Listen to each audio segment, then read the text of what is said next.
Hello everybody, my name is Neha Sachdev and I am your English educator eight step up academy. तो आज हम लोग आपके लिए क्या लेके आए हैं? आज हम लोग पढ़ने वाले हैं आपकी जो सप्लीमेंट्री रीडर बुक है जिसका नाम है विस्तास, उसके चैप्टर नंबर 4 जिसका टाइटल है दुश्मन, जिसका टाइटल है द एनिमी। अब दी एनिमी, इससे हमें कुछ ऐसा समझ में आ रहा है कि दो दुश्मनों के बीच की ये स्टोरी है, एग्जैक्टली यही है।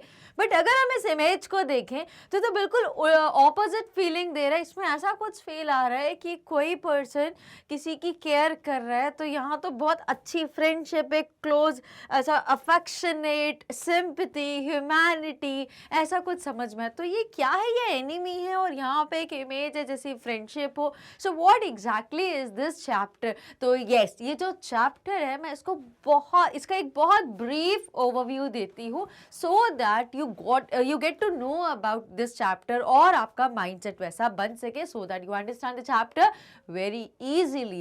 Now basically जो chapter है the enemy, ये किस बारे में है? So ये World War II के टाइम की स्टोरी है जब जापानीज अमेरिकन से वॉर में थे और ये दोनों एक दूसरे के दुश्मन थे। So ऐसे टाइम पे ये स्टोरी है एक पर्सन की, एक जापानीज की जिनका नाम है सदाओ होकी, जिनके फादर जो थे वो बहुत ही ट्रेडिशनल कन्वेंशनल थॉट्स के थे और वो अपने बेटे के साथ बिल्कुल भी फ्रेंडली नहीं थे, काफ़ी स्ट्रिक्ट से फादर थे। और उनका बस एक पर्पस था, वो चाहते थे कि उनका बेटा बहुत ही फेमस सर्जन बने, एक बहुत रिप्यूटेड डॉक्टर बने और एक रिसर्चर बने। और एग्जैक्टली ऐसा ही हुआ और उन्होंने अपनी जब 22 ईयर्स की एज हुई, जब उनकी बेसिक एलिमेंट्री एजुकेशन कंप्लीट हुई, तो फर्दर स्टडीज़ करने के लिए उन्होंने उनको बाहर अमेरिका में भेजा। और जब 8 इयर्स वो पूरे अमेरिका में उन्होंने रहे और उन्होंने अपनी डॉक्टर की पढ़ाई को कंप्लीट करा और अपनी उसके साथ साथ वो रिसर्च भी कर रहे थे। रिसर्च किस पे कर रहे थे? वो रिसर्च कर रहे थे एक ऐसी मेडिसिन पे जिससे कि सारे वुंड्स को बहुत इजीली हील किया जा सके। So he was a very famous researcher, उनकी रिसर्च बहुत अच्छे टॉपिक पे चल रही थी और इसके अलावा एक बहुत अच्छे वो रिनाउंड सर्जन भी बन गए उस टाइम के, बिकॉज वो अमेरिका से पढ़ाई करके आए थे। वहाँ की डॉक्टर की डिग्री को गेन करना बहुत अच्छी बात हुआ करती थी उस टाइम में। बहुत वर्ल्ड वॉर 2 के टाइम की बात हो रही है ये। और जब वो 8 इयर्स के बाद जब वो रिटर्न करके आते हैं अपने पापा के पास जापान में, जब वो 30 इयर्स के हो गए थे, तो उनके पापा ने भी उनको देखा और उनको देख के बहुत प्लेजर फील हुआ कि यस, मेरा बच्चा जो मैं चाहता था वो वैसा बन गया है और it was something like dream come true. और क्यों मेजरली उनको बहुत खुशी हुई? क्योंकि उन्होंने, फादर ने बहुत सारे पेन्स लिए, बहुत सारे स्ट्रगल्स लिए थे अपने बेटे को नर्चर करने के लिए, अपब्रिंग करने के लिए। तो ये उनका बहुत एक साइन ऑफ सेटिस्फैक्शन था।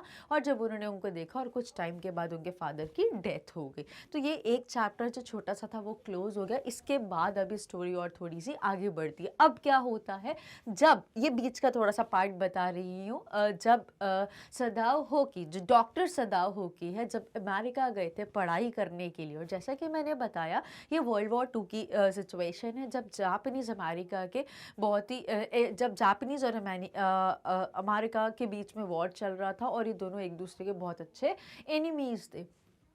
उस टाइम पे ये जब पढ़ाई करने चाहते हैं अमेरिका में, वहाँ पर उनके एक प्रोफेसर थे जिनसे वो अपनी एजुकेशन ले रहे थे सर्जरी के बारे में। बहुत रिनाउंड प्रोफेसर थे, वो भी रिनाउंड डॉक्टर थे इनफैक्ट। और उनका जो घर था वो बहुत ही शाबी था, बहुत ही मेस्ड अप रहता था, हमेशा डर्टी था, अनटाइडी, बिल्कुल क्लिनलीनेस भी नहीं थी और ये चीज़ें उनको बिल्कुल अच्छी, छोटा सा घर था और उनको बिल्कुल अच्छा नहीं लगता था वहाँ पे जाना और उनके पास पढ़ना। और उनकी जो वाइफ थी, जो डॉक्टर की वाइफ थी, जहाँ पे पढ़ने जाते थे, वो भी बहुत ज़्यादा बोलती रहती थी, तो वो उनको और पसंद नहीं आता था। और जापानीज़ जो होते हैं वो काफ़ी नीट एंड टाइडी, क्लीन वाले होते हैं, उनको बहुत क्लीनलीनेस पसंद होती है, तो उनको वहाँ जाना पसंद नहीं था। बट बिकॉज उनके प्रोफेसर ने उस स्टूडेंट को कॉल किया था, सदाओ, डॉक्टर सदाओ को, कि आप आ जाइए, आज एक इम्पॉर्टेंट लेक्चर आज हम डिस्कस करेंगे और आपका आना ज़रूरी है। तो इसीलिए उनके इंसिस्ट करने पर वो जाते हैं। उस दिन उनका जाने का कोई मन नहीं था, बट कोइंसिडेंस उस दिन क्या होता है एज यूजुअल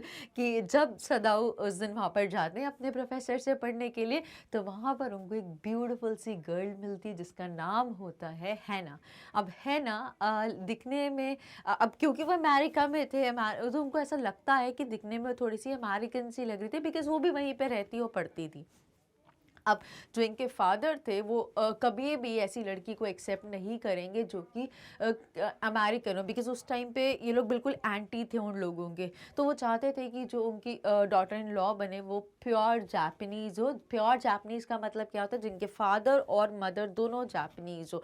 तो जब सर डॉक्टर सदाऊ अट्रैक्ट हो जाते हैं हैना की तरफ, तो उनको ये चीज़ सबसे पहले दिमाग में आती है कि मैं ये पहले चेक करूँगा कि ये प्योर जापानीज़ है कि नहीं, बिकॉज अमेरिका में मिली है तो हो सकता है अमेरिकन हो, पार्शियल अमेरिकन हो। तो वो ये चीज़ को मेक श्योर करना चाहते थे कि हैना प्योर जापानीज़ है या नहीं। अगर उनको ये जब तक ये सेटिस्फैक्शन नहीं होगी कि शी इज़ प्योर जापानीज़, तो तब तक वो उससे आगे प्यार नहीं करेंगे, उससे आगे बात नहीं कंटिन्यू करेंगे। क्यों? क्योंकि उनके फादर को ये चीज़ कभी पसंद नहीं आएंगी और वो ऐसे कभी उसको एक्सेप्ट भी नहीं करेंगे, बिकॉज बहुत ज़्यादा उस समय वॉर वाली सिचुएशन थी और ये कोर एनिमीज़ थे उनके। तो जब उन्होंने थोड़ा सा और बात हुई आगे, और जब उन्होंने मेक श्योर करा, तो ही स्टार्टेड लविंग हर। और फिर फाइनली वो उनको अपने घर लेके आए। शादी तब भी नहीं करी थी जब पापा को पूरी तरीके से तसल्ली हो गई। फिर इन लोगों ने फाइनली शादी करी और इनके 2 बच्चे भी थे। अब यहाँ पे इनकी डिग्रीज कंप्लीट हो गई, अब शादी का फेस भी कंप्लीट हो गया, जहाँ पे 2 बच्चे भी सक्सेसफुली हो गए। वन डे, एक दिन ये लोग ऐसे ही बैठे हुए थे अपने घर के बाहर एरिया में। सो व्हाट दे सी, अब ये लोग रहते कहाँ थे? शुरू से ये लोग एक ही जगह पर रहते थे। कहाँ पे रहते थे? जहाँ पे रहते थे कोस्ट एरिया था।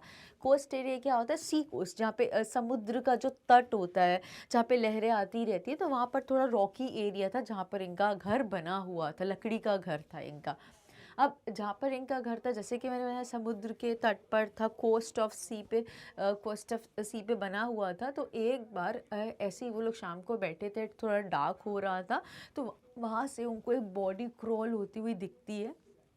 पूरी ब्लैक कलर की दिखती है, डार्क था, उनको बहुत क्लियरली नहीं दिख रहा। तो वो पहले स्कैर्ड हो गए, फाइनली फिर उनको बॉडी दिखती है। और वो बॉडी किसकी थी? यहाँ से हमारी मेन स्टोरी शुरू होती है। तो वो बॉडी जिसकी थी वो एक अमेरिकन था।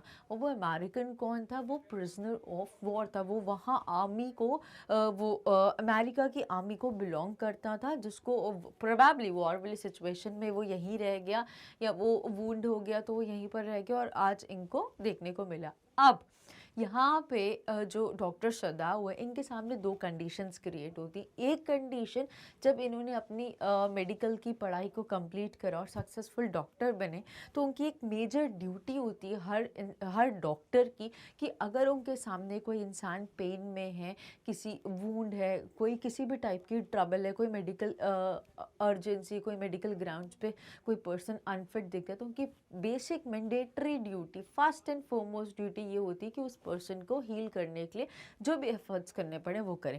दूसरी तरफ उनकी ये ड्यूटी थी कि being a person of Japanese origin, तो उनकी ये ड्यूटी, बिकॉज वॉर वाली सिचुएशन थी, कि वो जब उन्हें देखा कि कोई ऐसा पर्सन है जो जापान का बिलोंगिंग नहीं है, जिसकी वो किसी दूसरी जगह का लग रहा हो, प्रोबेबली ऐसा लग रहा है जैसा कि वो हमारे एनिमी कंट्री का पर्सन हो, जो एग्जैक्टली था भी अमेरिका का पर्सन था। बिकॉज अमेरिकन्स कैसे दिखते हैं? बहुत फेयर स्किन कलर होता है उनका, और उनके जो बाल होते हैं वो गोल्डन येलो कलर के, बहुत लाइट ब्राउन का शेड, जो न्यूड शेड होता है वो ब्लॉन्ड कलर के उनके हेयर्स होते हैं। तो उनके उससे देख के उनको आइडेंटिफाई हो रहा था कि ये अमेरिका का पर्सन है, और बहुत यंग एज के दिख रहे थे। उनको दिखने में ऐसा लग रहा था कि वो कुछ 20s के होंगे, बट आइडियली बाद में जब पता चला तो उनकी एज सिर्फ 17 ईयर्स की थी। अब 17 ईयर्स के एज के एक पर्सन और बहुत ही वुंडेड कंडीशन में, तो उनको अपनी पहली ड्यूटी डॉक्टर वाली याद आ रही थी। दूसरी ड्यूटी टुवर्ड्स उनकी कंट्री उनको याद आ रही थी कि मैं किसी ऐसे एनिमी कंट्री के पर्सन को अपने घर में रखूं या मैं उसको ट्रीट करूं, तो ये तो मेरी पेट्रियाटिज्म के अगेंस्ट जाएगा, बिकॉज ये मेरी कंट्री कभी एक्सेप्ट नहीं करेगी कि कोई दुश्मन है उस कंट्री के इंसान को मैं अपने घर पर रख रहा हूँ, उसकी टेक केयर कर रहा हूँ। तो अब उनको दोनों चीज़ों में थोड़े से कन्फ्यूज कंफ्यूज हो जाते हैं, बट फाइनली वो रियलाइज़ करते हैं कि अगर कोई इंसान मैं वो अब फिर कैसे, वो डॉक्टर सदाऊ खुद से क्वेश्चन करते हैं और ये बोलते हैं कि मैं लाइक जब वो ऐसे डिलेमेटिक सिचुएशन में आ जाते हैं कि मैं अपनी पहली डॉक्टर की ड्यूटी को कंसिडर करूं या मैं अपनी कंट्री की तरफ मैं कंसिडर करूं, मैं क्या कंसिडर करूं, तो वो सोचते हैं कि बीइंग अ ह्यूमन ये मेरी ड्यूटी बनती है कि अगर कोई पर्सन प्रॉब्लम में है, कोई पर्सन सफ़र कर रहा है, तो मुझे उसकी टेक केयर करनी चाहिए इर्रिस्पेक्टिव व्हाट आउटकम में बी, चाहे फिर जो भी हो जाए। तो सबसे पहले वो क्या करते हैं, उस पर्सन को घर लेके आते हैं और एग्जैक्टली वो जो पर्सन था जिसका बाद में नाम पता चला, he was Tom of just 17 years, और वो अमेरिका का नेटिव था, अमेरिका आर्मी को सर्व करता था और कहीं ना कहीं वॉर सिचुएशन में उनको यहाँ पे उनके लेफ़्ट साइड में यहाँ पे जो साइड पोर्शन होता है वहाँ पे उनको गोली लगी थी, जिसकी वजह से वो बहुत वुंडेड हो गए थे और उनकी हालत काफ़ी ख़राब थी, या फिर ऐसा लगा थी बहुत सारा उनके साथ जो उनकी जो कंडीशन हो गई थी, बहुत ही पेल हो गए थे, बहुत ही कमज़ोर से लग रहे, तो ऐसा लग रहा था बहुत दिनों से उन्होंने खाना भी नहीं खाया और बेचारे ऐसे ही पड़े हुए हैं किसी जगह पर। तो ये देख के उनको बहुत बुरा लगा और उन्होंने सोचा कि सबसे पहले मैं इनको हील करूँगा और उसके बाद हम डिसाइड करेंगे कि इसको इनके साथ क्या करना है, फिर सेकंड वो देखा जाएगा। तो जब फाइनली ऐसा वो देखते हैं तो उनकी वाइफ भी कंसिडर करती कि येस हमें ऐसा ही करना चाहिए, पहले हमें इनको ठीक करना चाहिए और उसके बाद फिर हम लोग डिसाइड करेंगे कि हम क्या करेंगे। तो ऐसे बहुत सारे दिन बीत जाते हैं, एक वीक हो जाता है कि वो रोज़ उनको अपने ही घर में रखते हैं, उनको एक क्लीन बेडशीट देते हैं, क्विल्ट देते हैं, ऊपर सिल्क की क्विल्ट होती है, अपने घर से सब चीज़ें निकाल के देते हैं, उनको खाना देते हैं। और इस ड्यूरेशन में जब ये लोग उस एनिमी की टेक केयर करते हैं, तब क्या होता है, जितने भी इनके घर के वर्कर्स होते हैं वो सब उनको एक थ्रेट क्रिएट होता है कि हम ऐसे घर में काम कर रहे हैं जहाँ पे कोई एनिमी को हम शेल्टर दे रहे हैं। तो ये वो लोग सब इस चीज़ के अगेंस्ट हो जाते हैं और वो लोग फाइनली डिसाइड करते हैं जब तक ये पर्सन इस घर में रहेगा तब तक हम यहाँ पे काम नहीं करेंगे और हम आपका घर छोड़ के जा रहे हैं।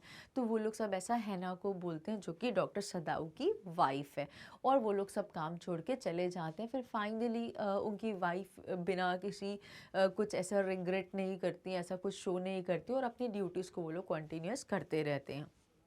बट कहीं ना कहीं है ना, डॉक्टर सदाऊ को बोलती है कि अगर हम बहुत दिनों तक ऐसे इनको रखेंगे अपने घर में, इस एनिमी को अपने घर में रखेंगे, तो ये शायद कल को हमारे बच्चों के लिए भी अच्छा नहीं होगा, थ्रेट बन सकता है और हमारे लिए भी अच्छा नहीं, क्योंकि हमने एक ऐसी एनिमी को रखा है कि अगर कभी लोगों को पता चला तो वो हमें भी ऐसे नेगेटिव कंसिडर करेंगे और हमें देशद्रोही बोला जाएगा कि हम एनिमी को शेल्टर दे रहे हैं, उसकी टेक केयर कर रहे हैं, तो ये अच्छा नहीं है। तो हमें जल्दी से इसको ठीक करके हमें इसको भेज देना चाहिए यहाँ से।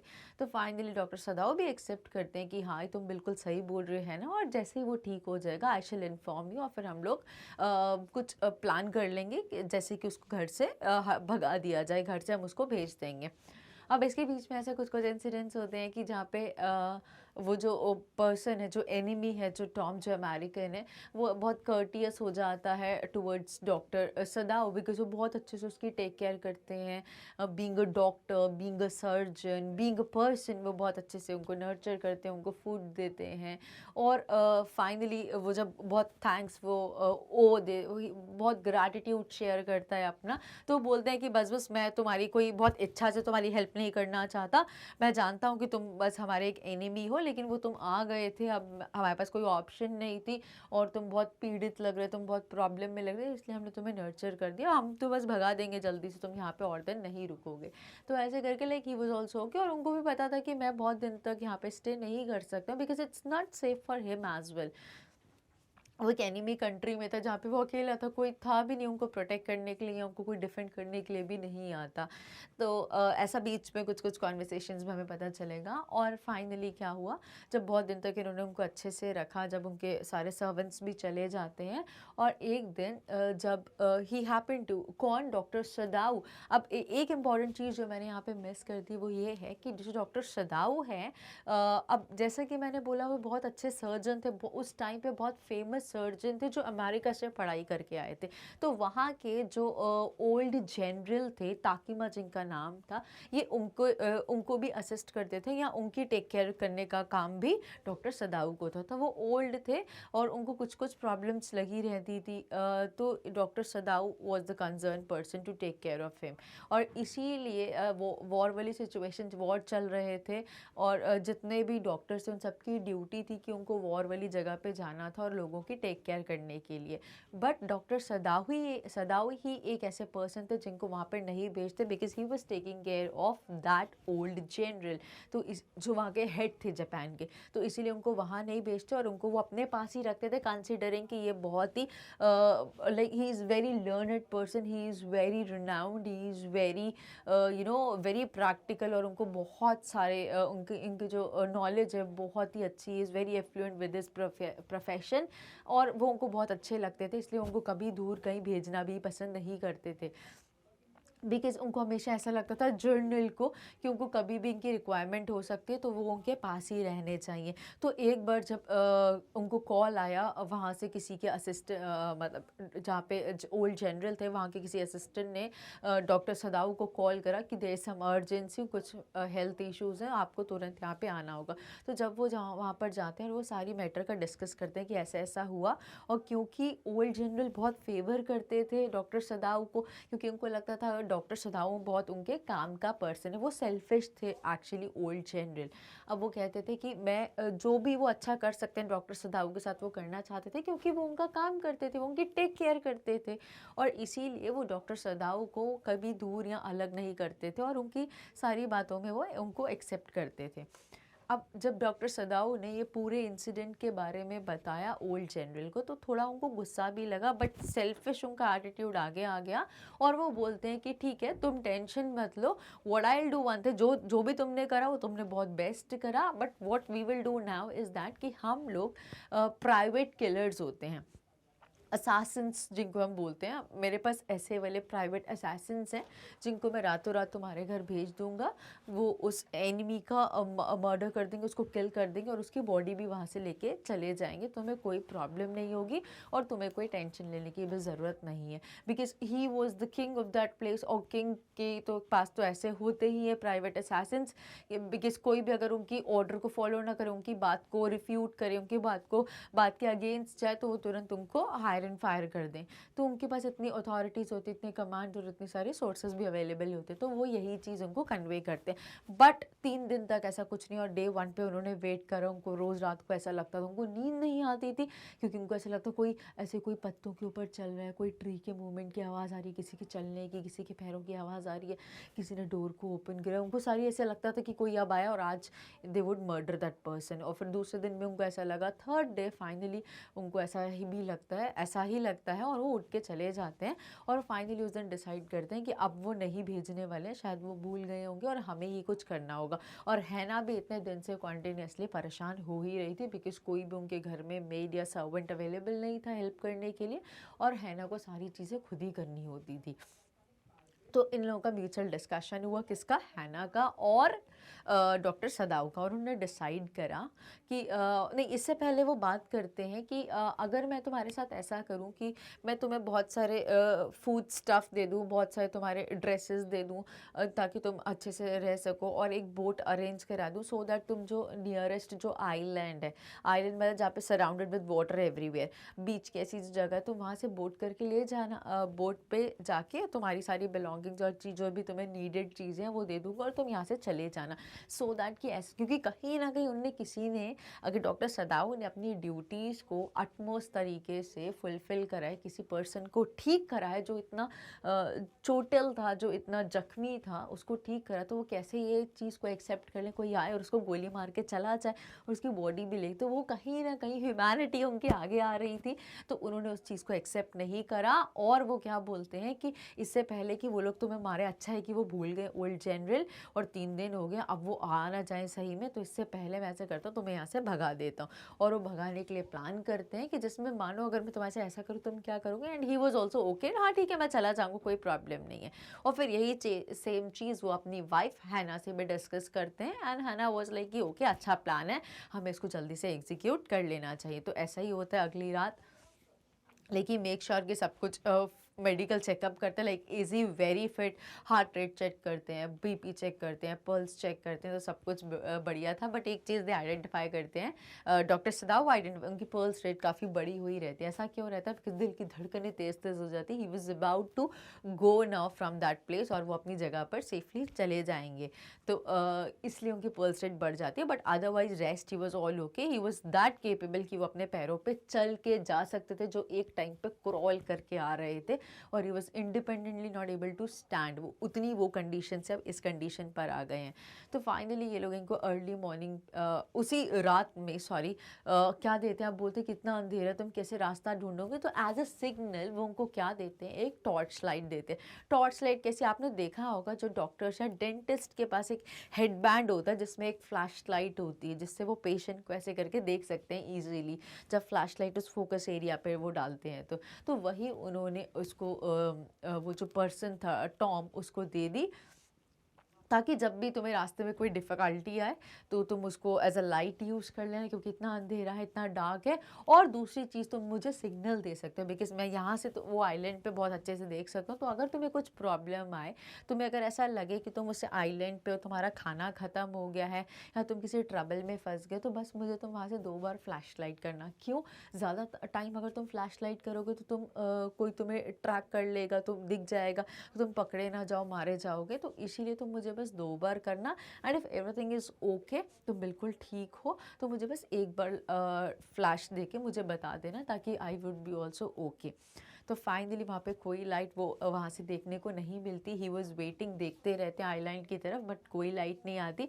तो वो कंसिडर करते हैं कि ही वुड बी ओके, और कोई लाइट नहीं आई, कोई सिग्नल नहीं आया। तो उस दिन वो बहुत चैन की नींद सो जाते हैं।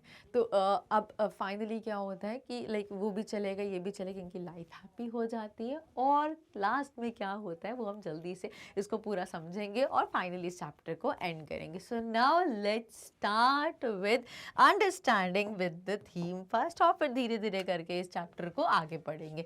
So what exactly is the theme of the chapter? तो थीम होता क्या है पहले मैं समझ लेते हैं। So theme is the flow of the chapter, की जो सिचुएशन में चैप्टर मूव कर रही है आगे, वो हम उस थीम को समझते हैं। The story deals with the conflict between a man's duty towards the state. अब ये मैन्स की जो एक मैन की ड्यूटी है टुवर्ड्स द स्टेट, वो कौन सा मैन है? यहाँ पे किसकी बात हो रही है? डॉक्टर सदाव की बात। Sadao, doctor Sadao. I hope it's quite clear to you. मुझे क्यों लाइट लग रही है? Who is that man? Man is doctor Sadao Hoki. अब the story deals with the conflict between a man's duty towards the state. अब ये conflict किसके बीच में है? एक man की duty क्या है towards the state and to his own conscience. In fact, the story raises questions about ethics of human being at the time of war. War like situation में एक इंसान की ethics क्या होते हैं, उनकी duties क्या होती हैं, उनके values क्या होते हैं, उनकी conscience, उनकी अंतर आत्मा उनको क्या बोलती है। Doctor Sadao has been brought up in the traditional and patriotic environment.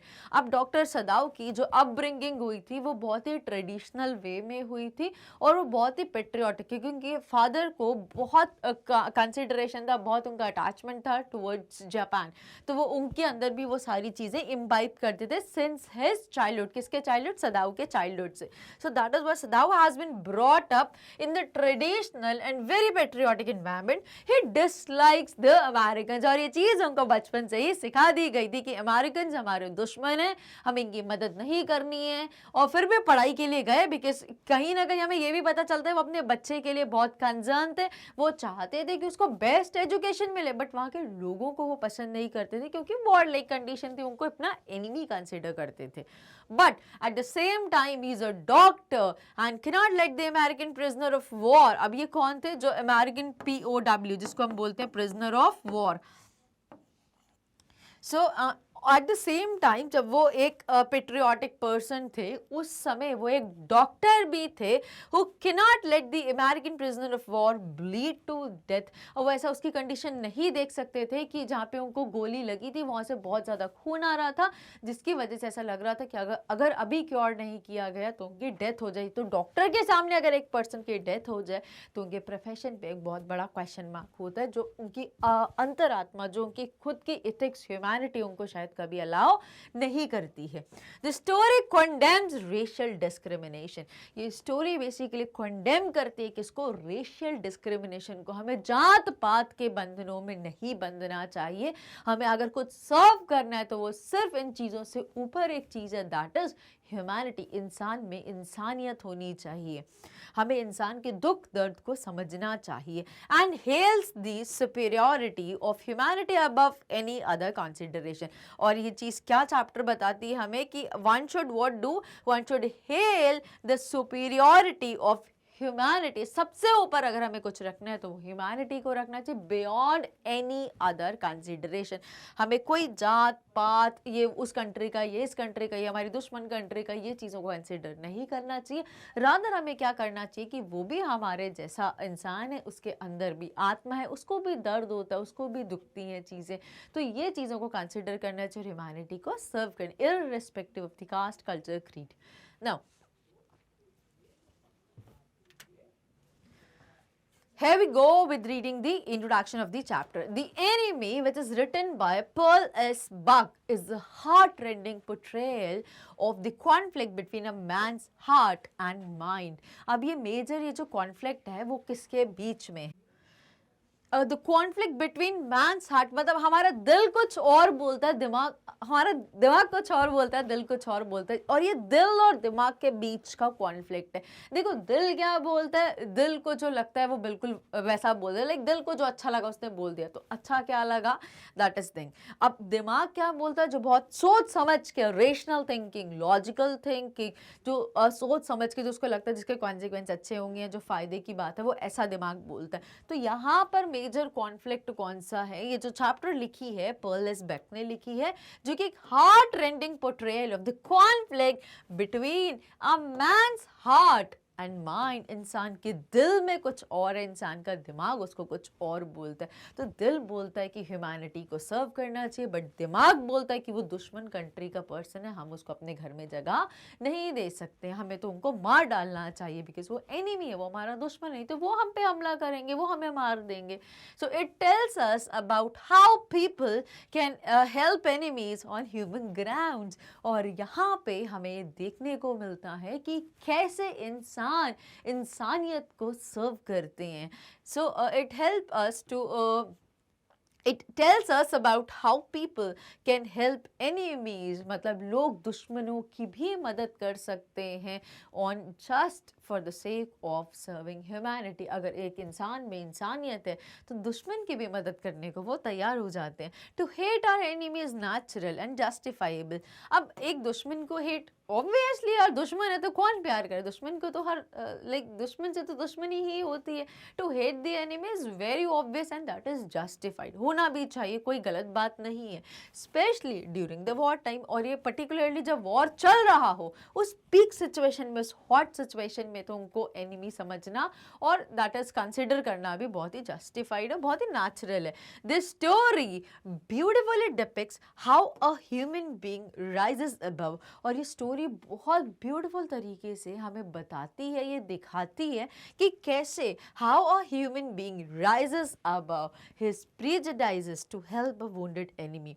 और कैसे ये सारी चीज़ों को जानने के बाद भी एक इंसान कैसे ह्यूमैनिटी को सर्व करता है और कैसे अपने वुंडेड दुश्मन की टेक केयर करता है, which is very important.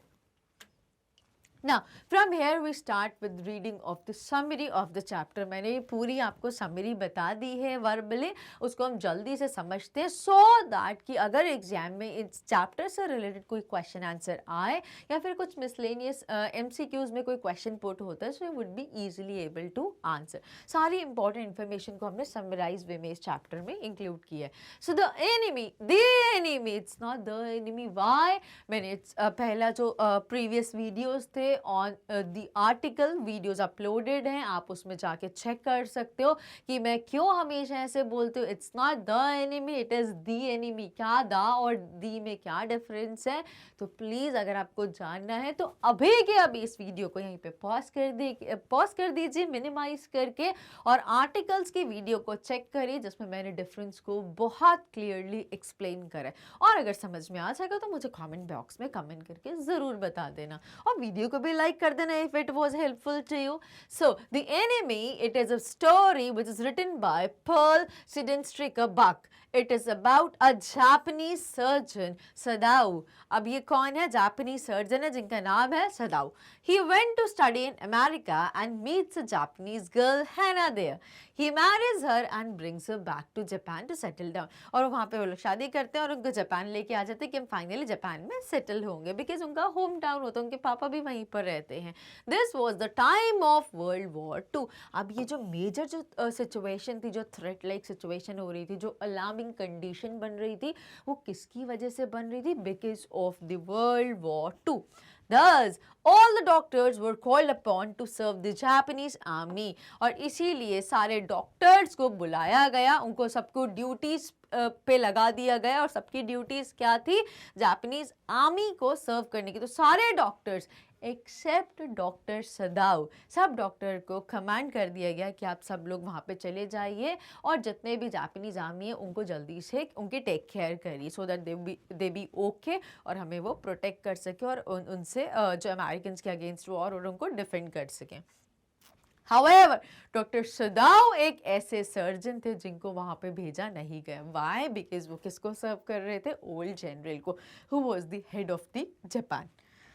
However, they allowed Sadao to stay back. और सदाओ को उन्होंने जाने के लिए नहीं बोला, उन्होंने बस सदाओ को परमिशन दी कि तुम यहाँ पर बस आप सदाओ डॉक्टर सदाओ आप यहाँ पर रुक सकते हैं और कोई यहाँ पर नहीं रुकेगा. इट वॉज बिकॉज यहाँ पर मतलब आप you can stay back in Japan. He was tending because he was tending to the old general who was on his deathbed. क्यों? Because वो किसकी टेक केयर कर रहे थे, किसकी देखभाल कर रहे थे? Old general Takima who was on his deathbed, जो अपने मरने के कागार पे थे, जो बिल्कुल डेथ बेड पे थे. However, one night an incident changes his life. अब एक दिन ऐसा कोई इंसिडेंट हुआ जिससे उनकी लाइफ पूरी चेंज हो जाती है डॉक्टर सदाओ की. अभी तक तो सब कुछ स्मूथली चल रहा था बहुत अच्छे से. अब उस रात क्या हुआ? So he encounters. अब यहाँ पर ही कौन है? So he is doctor Sadao. So one night, एक दिन क्या होता है? He encounters an American Navy man who is injured by a gunshot and dying. अब डॉक्टर सदाओ एक दिन देखते हैं किसको? एक अमेरिकन नेवी मैन को जो एग्जैक्टली प्रिजनर ऑफ वॉर भी था. Who is injured by a gunshot, जिनको किसी ने गन से शॉट करा है और वो गन की जो गोली है वो उनको अभी भी लगी हुई जिसकी वजह से उनकी बॉडी बहुत ब्लीड कर रही है. And he is also like something sort of die, he is about to die, ऐसा कुछ उनको समझ में आ रहा है. अब ये यहाँ पे डॉक्टर है और उनके सामने एक ऐसा पर्सन है कि who is about to die. अब देखते हैं उन्होंने क्या किया. So although Sadao was in no mind to help the enemy. Although के दिमाग में ऐसा कुछ नहीं था कि मेरे को दुश्मनों की हेल्प करनी है, मुझे दुश्मनों की मदद करनी है. इस सोच से वो उसको हेल्प नहीं कर रहे थे, बट वो उसलिए हेल्प कर रहे थे बिकॉज उनका प्रोफेशन उनको ऐसा बोलता है. Now He takes in the young soldier and provides him with the medical assistance. वो अपने घर के अंदर लेके जाते हैं उसको और उसको medical assistance देते हैं जो भी required रहता है. He keeps him at his house. Sorry. He keeps him at his house to avert any danger coming his way. इनको अपने घर के अंदर क्यों लेके जाते हैं? क्योंकि अगर ऐसी बुरी तरीके से ज़ख्मी अगर बाहर ही छोड़ दिया तो कोई जापान की आर्मी का या कोई भी जापानीज़ पर्सन होगा, वो इन्फॉर्मेशन दे देगा, तो इसको वैसे ही इनको इस पर्सन को, इस यंग पर्सन को गोली मार के इसको इसकी डेथ कर दी जाएगी। तो वो ऐसा नहीं चाहते थे, इसलिए वो अपने घर के अंदर ले आए और जितना भी मेडिकल असिस्टेंस चाहिए था वो उन्होंने खुद से दिया घर पर। He keeps him at his house to avoid any danger coming his way. However, he knew he has opened doors to danger by helping the enemy. और ये करते हुए डॉक्टर सदाओ को समझ में था, उनको बहुत अच्छे से कंसिडर कर रहे थे कि मैंने एनिमी को घर के अंदर जगह दे के मैं अपनी जो कंट्री के लोग हैं उनसे मैं दुश्मनी क्रिएट कर रहा हूँ और मैं ऐसा डोर ओपन करूँ जहाँ पे अब लोग मुझसे लड़ने के लिए कभी भी आ सकते हैं, because I am doing wrong thing, मैं एनिमी को अपने घर में जगह दे रहा हूँ। So his servants decide to leave Sadao too. अब यहाँ पर क्या होता है, उनके जितने भी सर्वेंट्स मेड्स उनके घर में काम करते हैं, खाना बनाने वाले गार्डनर होते हैं, इनके घर बच्चों की टेक केयर करती हैं, तो वो सब डिसाइड कर लेते हैं कि जब तक ये एनिमी हमारे घर इस घर के अंदर है, हम इस घर में काम नहीं कर सकते हैं, because it is a threat to their lives as well, क्योंकि वो उस घर के भी एक पार्ट थे। सो दे सेड कि they decided to leave Sadao too, कि हम भी इस घर को छोड़ के चले जाएंगे। As the days kept passing, और दिन पर दिन जैसे दिन बीतते गए एक एक करके और उनकी कंडीशन थोड़ी was moving towards betterment, जो यंग पर्सन था, जो अमेरिकन पर्सन था POW, उसकी कंडीशन भी थोड़ी थोड़ी सुधरने लग गई। The soldier was now beginning to gain his health back. अब जो सोल्जर था वो उसका जो पहले फेस था बहुत ही पेल सा था, बट अब वो जो पेल सा फेस था और वो अब थोड़ा सा सुधरने लग गया, वो थोड़ा सा फेंट होने लग गया। फेंट होने का मतलब कि जो पेलनेस थी वो ख़त्म होने लग गई और थोड़ा सा वो पिंक पिंक ऐसा लगने लग गया। और उसने काफ़ी शेव वगैरह भी खुद से कर ली। इतने दिनों से वो कहाँ किस कंडीशन में था, शेव भी नहीं करी, बाल भी नहीं कटे, ऐसे लंबे बड़े बड़े बाल, बड़ी सी बियर्ड, तो वो सब भी अब प्रॉपर करके काफ़ी अच्छी कंडीशन में दिखने लग गया। He decides to kill him now that the soldier was now that the soldier was no longer सदाऊ's patient. अब वो जो सोल्जर था वो सदाऊ का पेशेंट नो मोर था, क्योंकि ही वॉज वेरी मच ओके था, वो पेशेंट तो रहा ही नहीं, वो एक नॉर्मल पर्सन हो गया था, अच्छा हो गया था, fit. He decides to kill him off in his sleep. तो जब वो ओल्ड जनरल के पास जाते हैं इस बीच में और जब वो उनसे डिस्कस करते हैं सारी चीज़ों के बारे में कि ऐसा ऐसा हुआ है, तो ओल्ड जनरल उनको एडवाइस करते हैं कि तुम्हें कुछ भी नहीं करना, मैं अपने प्राइवेट असासिन्स को भेज दूंगा और वो उसको रातों रात जान से मार देंगे और उसका एक ब्लड की ड्रॉप तक तुम्हारे घर में नहीं गिरेगा, इतने अच्छे तरीके से उसको किल करेंगे और उसकी बॉडी को भी ले जाएंगे, तुम्हारे घर में बिल्कुल ऐसा कोई प्रॉब्लम नहीं होगी। So he decides to kill him off in his sleep. He informs the general of the American and thus the general reciprocates. और ये यही चीज़ वो इन्फॉर्म करते हैं और वो चीज़ भी उसको जो जनरल थे वो चीज़ को एक्सेप्ट करते हैं कि हाँ ठीक है, ये अच्छा आइडिया, तुम ऐसा ही कर लो। They decide to send private assassins. Private assassins क्या होते हैं? जो प्राइवेट किलर्स होते हैं ना, जैसे जो बड़े जनरल्स होते हैं, जो किंग्स होते हैं, वो अपने साथ किनको रखते हैं? Private assassin. उनके खुद के प्राइवेट असैसिन्स होते हैं कि अगर कोई इंसान उनको लगे कि उनके अगेंस्ट जा रहा है, कोई ऐसा पर्सन है जिस पर उनको सस्पेक्ट है, जो उनको हार्म क्रिएट कर सकता है, उनकी कंट्री को हार्म क्रिएट कर सकता है, तो उसको किल करने के इनको राइट्स रहते हैं। उसी के लिए लोग पर्सनस को अपॉइंट करके रखते हैं जिनको हम प्राइवेट असैसिन्स बोलते हैं, to kill the American soldier. और इसीलिए उन्होंने डिसाइड करा कि हम 2 प्राइवेट असैसिन्स को भेजेंगे उस अमेरिकन सोल्जर को जान से मारने के लिए, उस यंग पर्सन को किल करने के लिए। While waiting for the assassins, Sadao starts noticing it was delaying. और जब वो वेट कर रहे थे assassins का, 1 दिन बीत गया, 2 दिन बीत गया, अब तीसरी रात भी चली गई, कोई असैसिन्स नहीं आए। सो जब वो वेट कर रहे थे असैसिन्स का, कौन वेट कर रहे थे? डॉक्टर सदाऊ वेट कर रहे थे। So Sadao starts noticing it was dealing. अब सदाऊ को ऐसा लगने लग गया कि रोज़ है ना ऐसा बोलती थी कब तक ऐसे रहेंगे, हमारे लिए प्रॉब्लम हो रही है, इनको जल्दी जाना चाहिए, हमारे बच्चे भी हैं, सोचो उनके बारे में। तो वो जब रोज़ ऐसा बोलती थी तो सदाऊ को लगा कि अब बहुत लेट हो रहा है, बिकॉज वो पर्सन भी बिल्कुल फिट है, medically is very much okay, तो अब हमें और वेट नहीं, और वो भी शायद जनरल ओल्ड जनरल है, वो बीमार रहते हैं, हो सकता है अपनी बात भूल गए होंगे, तो अब हमें खुद को ही कुछ कर लेना चाहिए, बिकॉज ऐसे काफ़ी दिन बीतते जाएंगे और रोज़ हमारा थ्रेट बढ़ता ही जाएगा. However during this course humanity in सदाव arises. अब एकदम से उनके अंदर ह्यूमैनिटी फिर से जाग जाती है, जो ऑलरेडी उनमें होती है, जो उन्हें फर्स्ट टाइम बताई, और इस सेकेंड टाइम हमें उनकी ह्यूमैनिटी देखने को मिली. जब उनको ऐसा फील होता है कि अगर प्राइवेट असैसिन्स किंग के आ गए, अगर ओल्ड जनरल के पर्सनल किलर्स आ गए, तो वो तो इसको मर्डर कर देंगे, ये तो वैसे भी मर ही जाएगा, इतना अच्छा जो हो गया है, जिसकी कंडीशन काफ़ी अच्छी हो, तो हमें तो कोई हार्म नहीं करा डायरेक्टली, तो हम इसको जान से क्यों मार दें ऐसे. तो उनके अंदर थोड़ी सी ह्यूमैनिटी आ जाती है उस पर्सन के लिए, थोड़ी सी सिंपैथी भी आ जाती है. He realizes that he is a human being at the end of the day. और फाइनली उनको ऐसा लगता है कि आखिरकार जो भी है वो है तो एक इंसान ही. तो ये सारी फीलिंग्स के बाद he now recognizes the value of human life as well as universal brotherhood. अब उनको क्या चीज़ याद आती है, उनको ऐसा रियलाइज़ होता है कि नहीं यार, कोई इंसान है और एक इंसान को क्यों मार देता है, किस कारण से मारता है. तो उनको रियलाइज़ होता है कि क्या वैल्यू एक ह्यूमन लाइफ की. मतलब वो फिर अपने फ्लैशबैक में जाते हैं और याद करते हैं कि कैसे जब मैं अमेरिका में रहा था, बिकॉज हम लोग अगेंस्ट थे, तो मेरे को भी किसी ने अपने घर में रखने के लिए सब लोग मना कर देते हैं, बिकॉज आई वॉज जापानीज, और अमेरिकन लोग एक्सेप्ट नहीं करते थे अपने एनिमीज़ को घर में रखना. तो उनके साथ भी ऐसी कंडीशन है. बट एक फाइनली एक लेडी ने, जिनका घर बहुत गंदा सा था, बहुत मेसी था, वो एक छोटे से रूम्स बने थे गंदे से, वहाँ पे उनको जगह देती है, रहने के लिए परमिट करती है.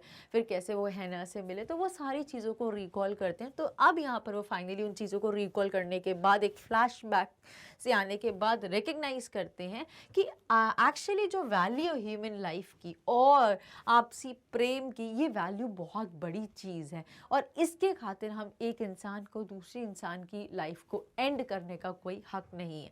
Thus, this opens his mind which was limited to race, boundaries and wars. और ये सारी चीज़ों से उनका दिमाग अब काफ़ी ऊपर आ जाता है. मतलब जो अभी तक उनके दिमाग में जो लिमिट्स थी, ये जो कि ये हमारी बाउंड्री है, हम बस जापानीज़ लोग आपस में एक दूसरे के भाई हैं, बाकी सब दुश्मन हैं, अमेरिकन्स हमारे दुश्मन हैं. और क्योंकि ट्रेडिशनल अपब्रिंगिंग भी थी उनकी, कन्वेंशनल थी बहुत ज़्यादा, तो यही सारी सोच उनके अंदर शुरू से थी.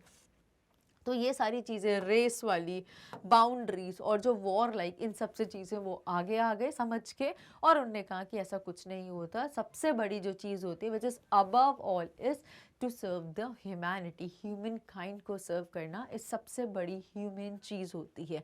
Finally he comes to the conclusion that the American soldier is not as enemy just because he belongs to another country.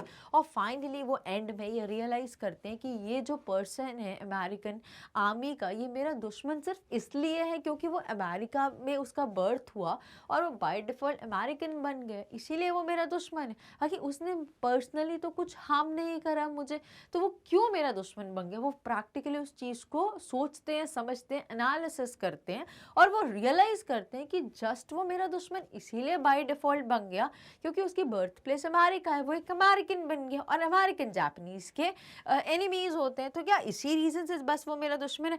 Thus he rises above his prejudices and does the right thing by helping the American soldier escape, thus saving his life. और जब वो ये सारी चीज़ों को सोचते हैं, समझते हैं, एनालिसिस करते हैं, तो उनको ये रियलाइज़ होता है कि नहीं, वो ये अपने सारे जो उनके इंक्लाइनेशन थे, प्रीजुडाइज थे, किसी चीज़ की तरफ झुकाव होना, पार्शियलिटी होना, इन सब चीज़ों से वो रेस करते हैं अबव ऑल. और वो जो सही उनका जो दिल बोलता है, जो दिमाग उनको सही बोलता है, वो वही करते हैं.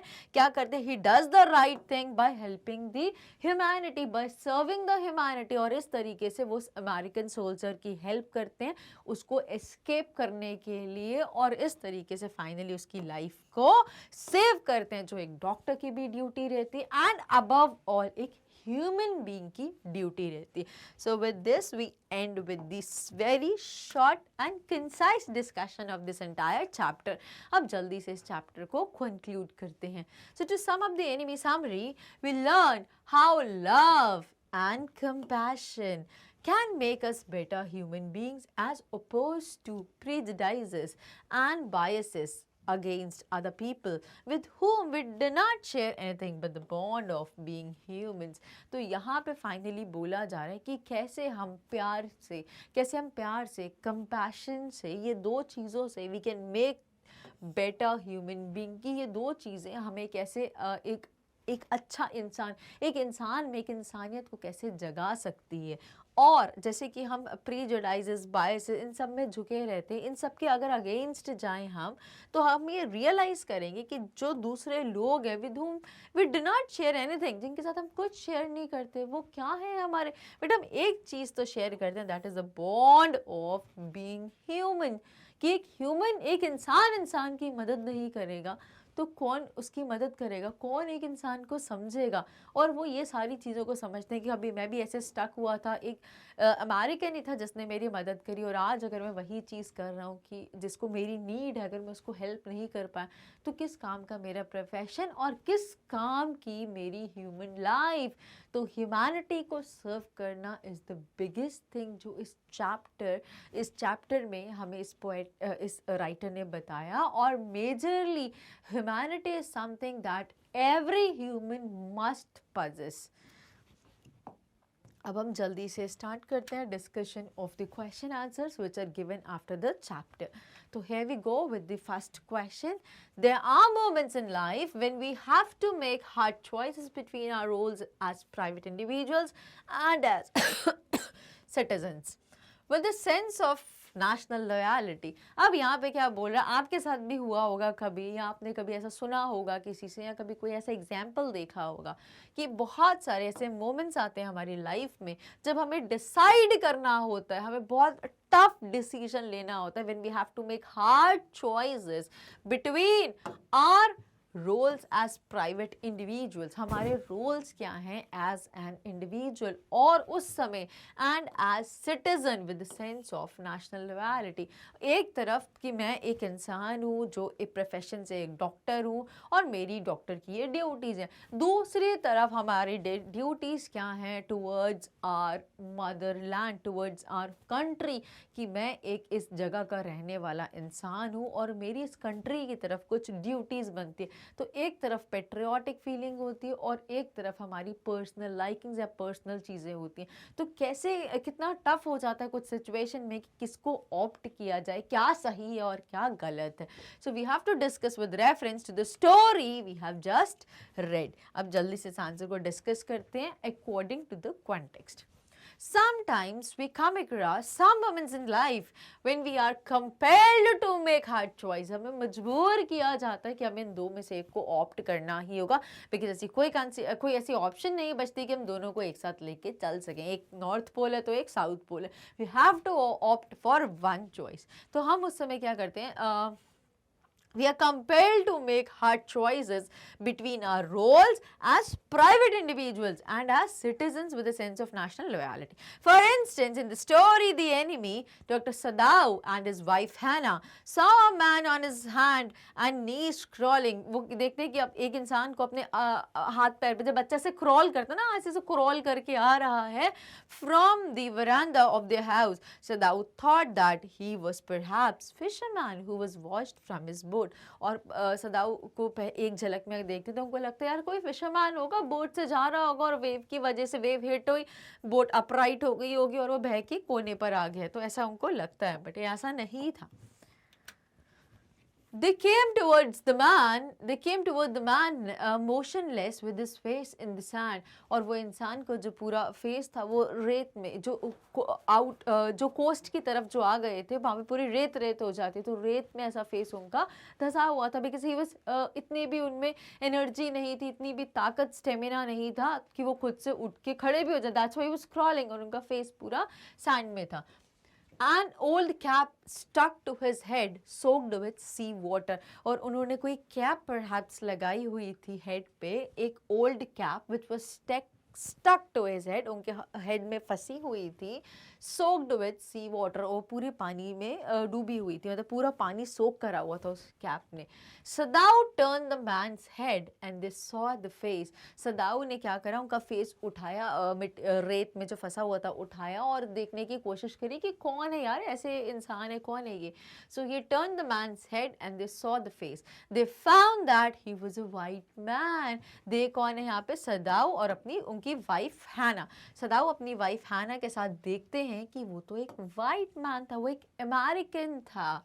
From his cap, Sadao found that he was US Navy sailor. अब उनकी जो कैप पे कुछ ऐसा टाइटल लिखा था जहाँ से उनको ऐसा लग रहा था कि ये US नेवी को बिलोंग करता है. He was a US Navy sailor and thus was an American prisoner of war. It was a time of the World War and America was an enemy country. The man had escaped and that is why he was wounded in the back. और ma'am वो इंसान कहीं से पकड़ में आ गया होगा और वहाँ से बच के कहीं भाग निकला है और जिसकी वजह से इतना जख्मी हुआ है ये.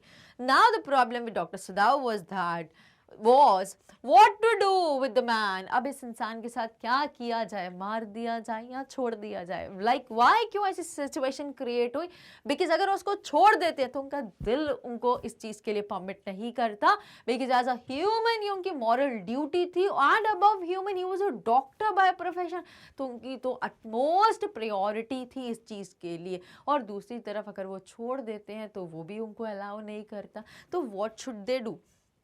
So now the problem with Dr. Sadao was what to do with the man. He hated him because he belonged to an enemy country. वो सिर्फ इस रीजन से उस पर्सन से, उस अमेरिकन, उस स्ट्रेंजर अमेरिकन से बस इसी ग्राउंड पे हेट करते थे कि he belongs to an enemy country. वो एक एनिमी कंट्री से बिलोंग करता है. बस यही रीजन था हेट का, और कोई रीजन नहीं था. His national loyalty demanded that the young American should be handed over to the police. अब ये जो उनकी नेशनल लॉयल्टी होती है, जो उनकी नेशनैलिटी, अपने नेशन की तरफ जो लॉयल्टी होती है, जो उनकी पेट्रियाटिज्म होती है, जो उनकी नेशनैलिटी होती है, वो कहीं ना कहीं उनको प्रोवोक करती है कि हमें इस इंसान को, ये एक एनिमी है, हमें अपने स्टेट को हैंड ओवर कर देना चाहिए, बोलना चाहिए कि ये लीजिए, ये आपका एनिमी है, अब आपको जो करना है सही लगता है वो करिए.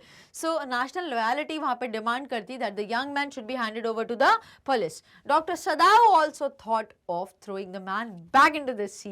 Dr. Sadao was a distinguished and famous surgeon. He had a tough choice. और एक बात और सोचा भी डॉक्टर ने कि मैं वापस इसको सी में ही फेंक देता हूँ, इसको जहाँ जाना इसकी डेस्टिनी ले जाएगी, तो वैसे भी मर ही जाएगा, तो why should like I touch him, और मैं क्यों अपने सिर पे बर्डन लेके आऊँ.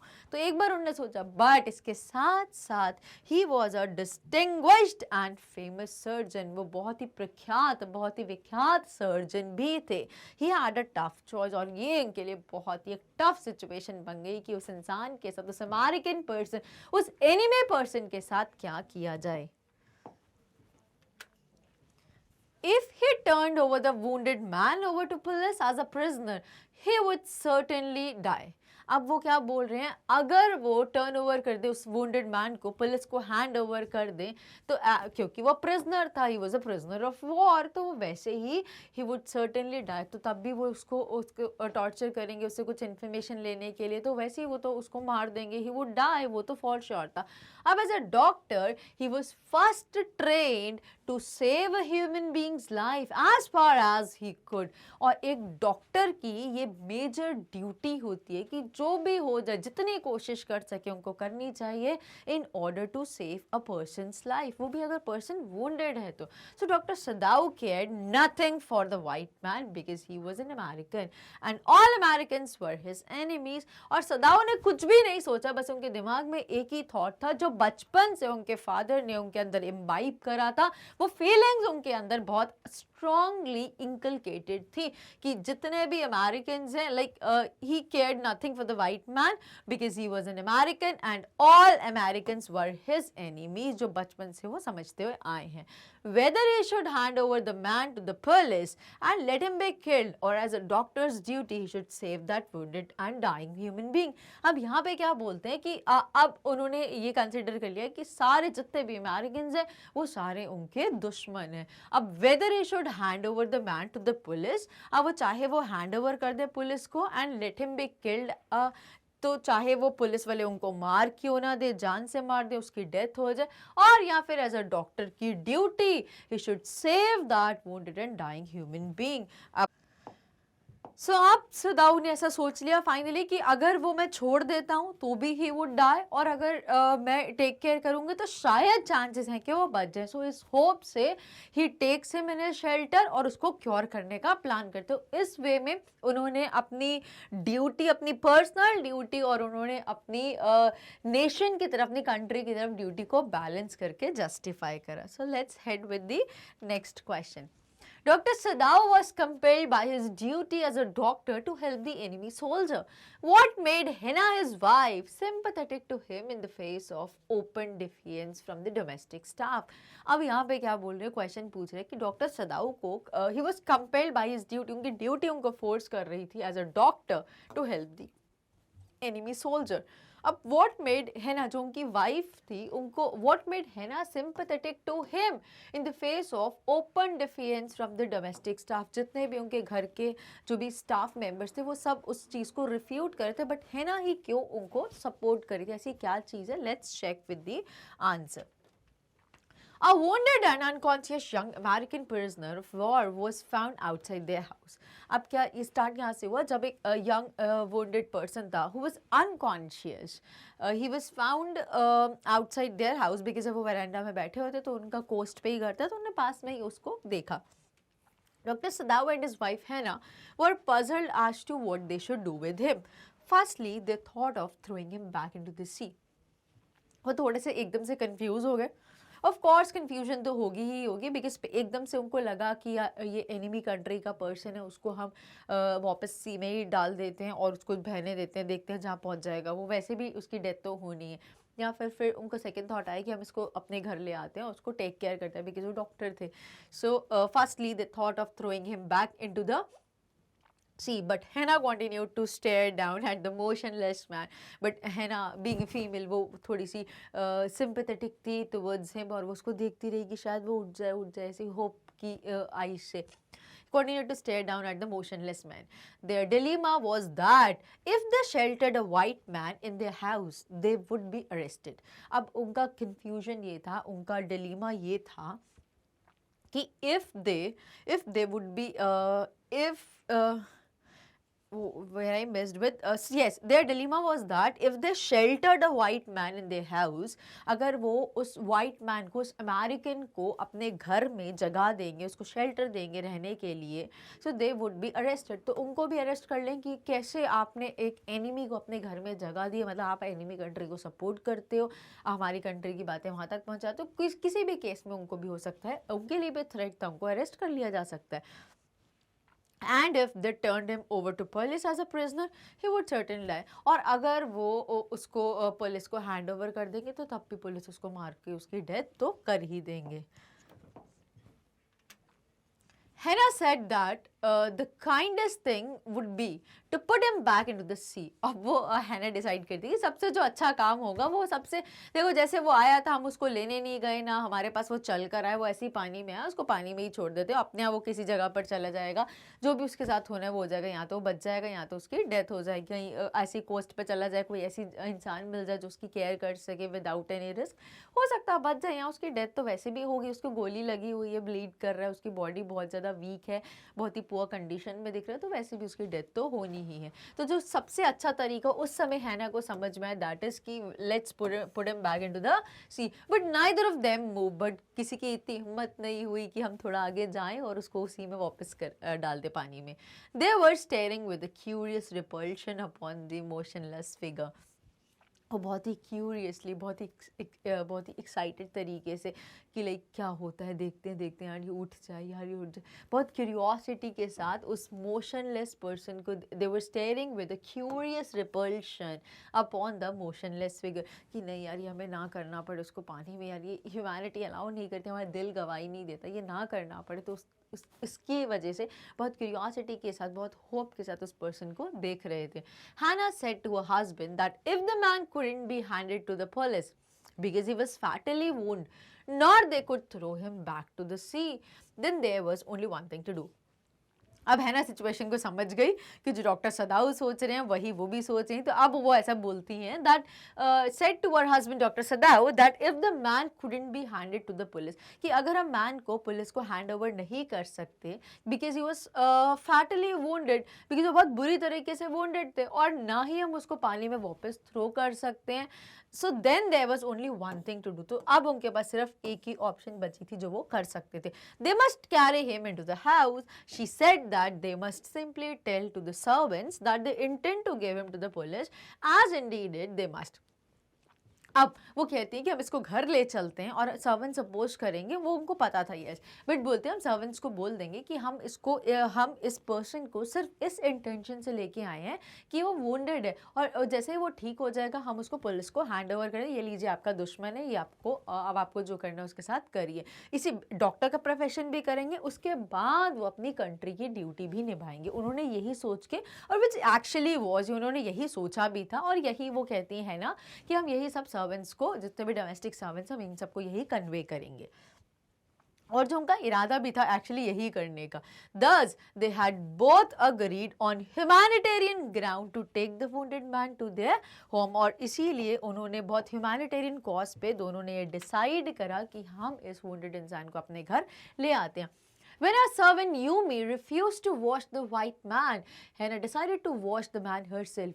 अब यहाँ पे ये जो यूमी थी, उनके घर की जो सर्वेंट थी उसका नाम यूमी है, तो जब हैना ने यूमी को बोला to wash the white man, wash the white man means उसको बेथ कर दो, उसको क्लीन कर दो, बिकॉज ही वाज ब्लीडिंग, और उसको एक फ्रेश ड्रेस दे दी जाए सो दैट फिर उसका प्रॉपर मेडिकल चेकअप हम शुरू करेंगे। सो हैना डिसाइड्स, जब यूमी ने रिफ्यूज़ कर दिया कि वो उसको वॉश नहीं करेगी, वो एक दुश्मन इंसान है, उसका दुश्मन है, वो नहीं करेगी, तो हैना ने खुद से ही उसको वॉश करा। Hana decided to wash the man herself, whom she considered a wounded, helpless man.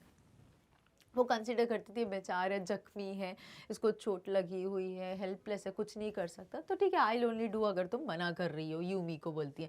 She of course did not do because she had any sympathy for him, she was just, अब वो इसलिए नहीं कर रही थी क्योंकि उनको दया आ रही थी, बट वो बोल रही, कंसिडर कर रही थी is a helpless person, she was just helping her husband who as a doctor wouldn't possibly let a human being die if he could help him.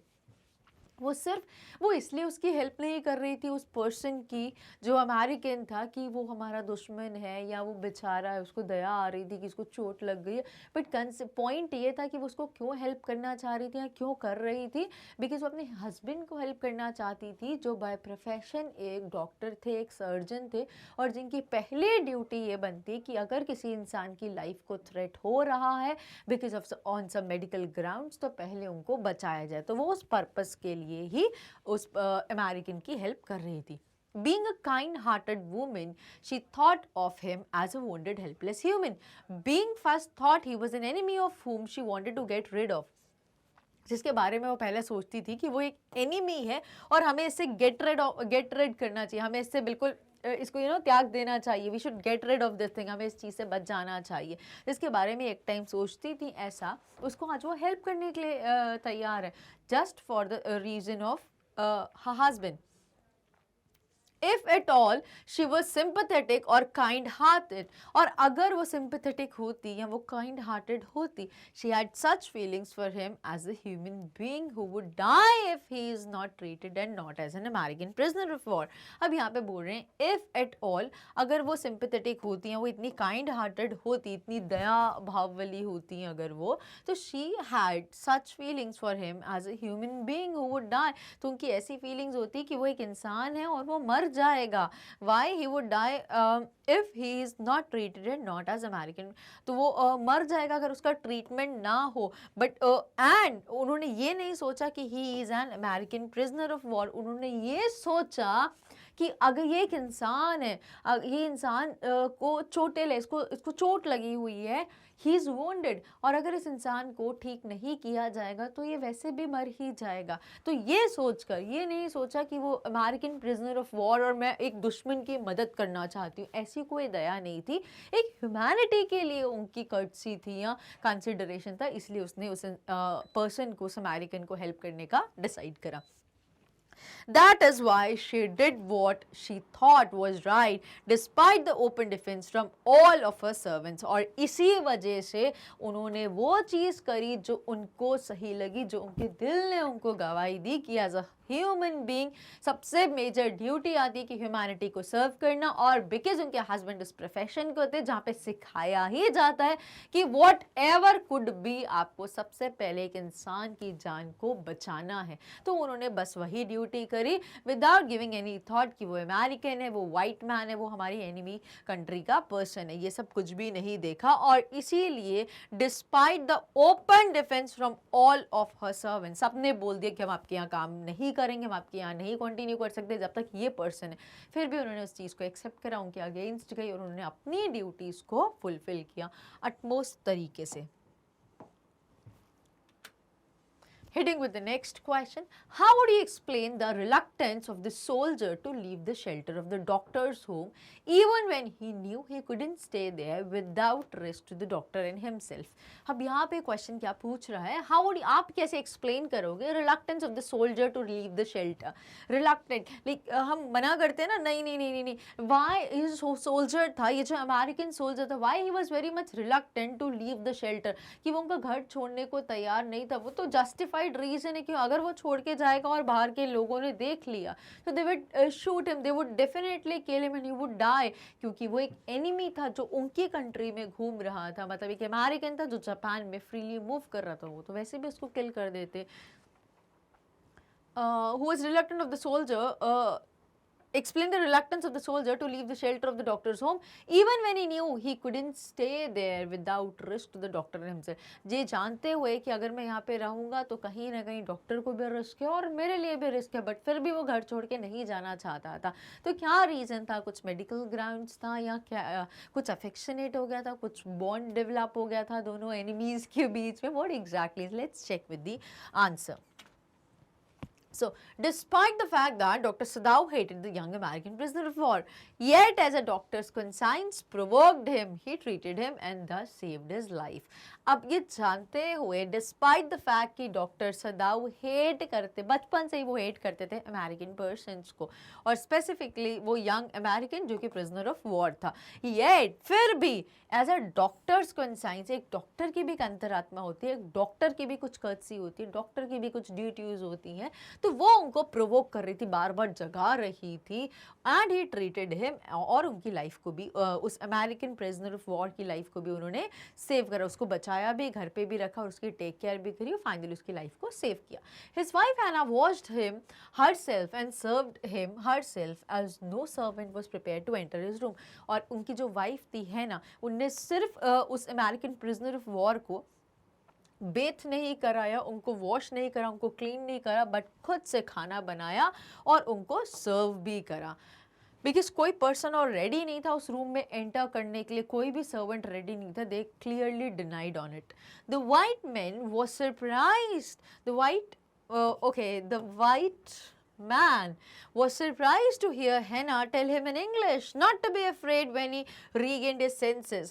अब वाइट मैन को ये बहुत सरप्राइज लगा कि कैसे जापान में जापानीज बोलते हैं जापान के लोग, तो जब अमेरिकन ने देखा कि उनकी वाइफ डॉक्टर सदाओ की वाइफ हैना उनसे इंग्लिश में बात करी, तो उनको थोड़ा सरप्राइज हुआ कि क्या ये अमेरिकन है क्या, तो लाइक टू वाज सरप्राइज क्या बोलती है, the white man was surprise to hear Hana tell him in English not to be afraid when he regained his senses। अब अगर तुम्हें तुम्हारा होश आ गए तो बिल्कुल डरने घबराने की ज़रूरत नहीं है। Though she told him that she was for a long time, और जब वो बोलते हैं कि इंग्लिश लाइक आपको इंग्लिश कैसे आती है, आप इंग्लिश बोल रहे हो, तो तब वो बोलती हैं कि बिकॉज मेरी जो एजुकेशन थी, मेरा जो major time born and brought up का था वो अमेरिका में होता है, and that's why I know English. So she told him that she was for a long time in America, though Sadao and Hana hated him yet they treated him as a human being who was wounded and helpless. जानते हुए वो उनसे नफरत करते थे, क्योंकि वो अपने एनिमी को वो लव शुरू से कर ही नहीं सकते थे, ये तो शुरू से डॉक्टर सदाऊ ने ऐसा सीखा है अपने पापा से कि हम अमेरिकन जितने भी गोरे हैं, जितने भी वाइट मैन है, वो हमारे दुश्मन हैं, और हम कोई भी अगर वाइट मैन है तो वो हमारा दुश्मन ही है और हम उनसे प्यार नहीं कर सकते। ये जानते हुए वो उनको नफरत करते, वो सर्व भी करना नहीं चाहते थे, जो मैंने आपको एक ब्रीफ ओवरव्यू में समझाया था। और उनका थैंक्स भी वो एक्सेप्ट नहीं करते थे, बहुत रूड बिहेव करते थे कि मैं तुम्हारी हेल्प नहीं करना चाहता, ये मत सोचना कि मैं तुम्हारी मदद कर रहा हूँ, जस्ट मेरा प्रोफेशन है और मैं करके तुम्हें यहाँ से भगा दूंगा। तो ऐसे करके हमें पता चला कि वो हेल्प एज अ ह्यूमैनिटी सर्व कर रहे थे, बट नॉट एज कि तुम एक अमेरिकन पर्सन हो, तुम हमारे दुश्मन हो और हम तुम्हारी आवभगत करें, तो ऐसा बिल्कुल मत सोच लेना। तो बस ह्यूमैनिटी को कंसिडर करते हुए, येट वो हेट करते थे दोनों, डॉक्टर सदाऊ भी है ना भी इस अमेरिकन से बहुत हेट करते थे, बट फिर भी ह्यूमैनिटी के कॉज की वजह से वो एज अ ह्यूमन बीइंग वो उस वोंडेड, उस हेल्पलेस पर्सन को हेल्प कर रहे थे। The young man also must be aware that though the servants had left the house because of him, yet the kind-hearted couple didn't let him die. Though Dr. Sadao did not hide his hatred for the prisoner of war, yet as a patient he treated him with all sincerity and dedication. तो यहाँ पर क्या बोल रहे हैं, young man also, वो ये जो young man था, जो अमेरिकन था, उसको भी पता चल गया होगा कि कोई उनके रूम के अंदर एंटर नहीं कर रहा, कोई टेक केयर करने के लिए तैयार नहीं है. So he was also aware that though the servants had left the house because of him, because of that young American enemy, yet the kind-hearted couple, इतना जो kind-hearted couple है, they didn't let him die. उन्होंने इसको मरने नहीं दिया. Though Dr. Sadao didn't hide his hatred for the prisoner of war, दो अपनी जो नफरत थी वो छुपाई नहीं, वो जहाँ पे रिवील कर सकते थे उन्होंने बिल्कुल रिवील करी. Yet as a patient he treated him with all sincerity and dedication. वो मॉर्निंग में जाते थे, चेक करते थे, इवनिंग में चेक करते थे, जाते थे, जो फूड देना था, जो प्रॉपर केयर करनी, वो सब कुछ करा as a human being. But वो हेट करते थे एज अ नेशन को बिलोंग करते थे, पेट्रियोटिक फीलिंग थी जो बचपन से उनके अंदर थी, तो कहीं ना कहीं हेट करते, बट अपनी ड्यूटीज में उन्होंने इन सारी चीज़ों को नहीं आने दिया बीच में.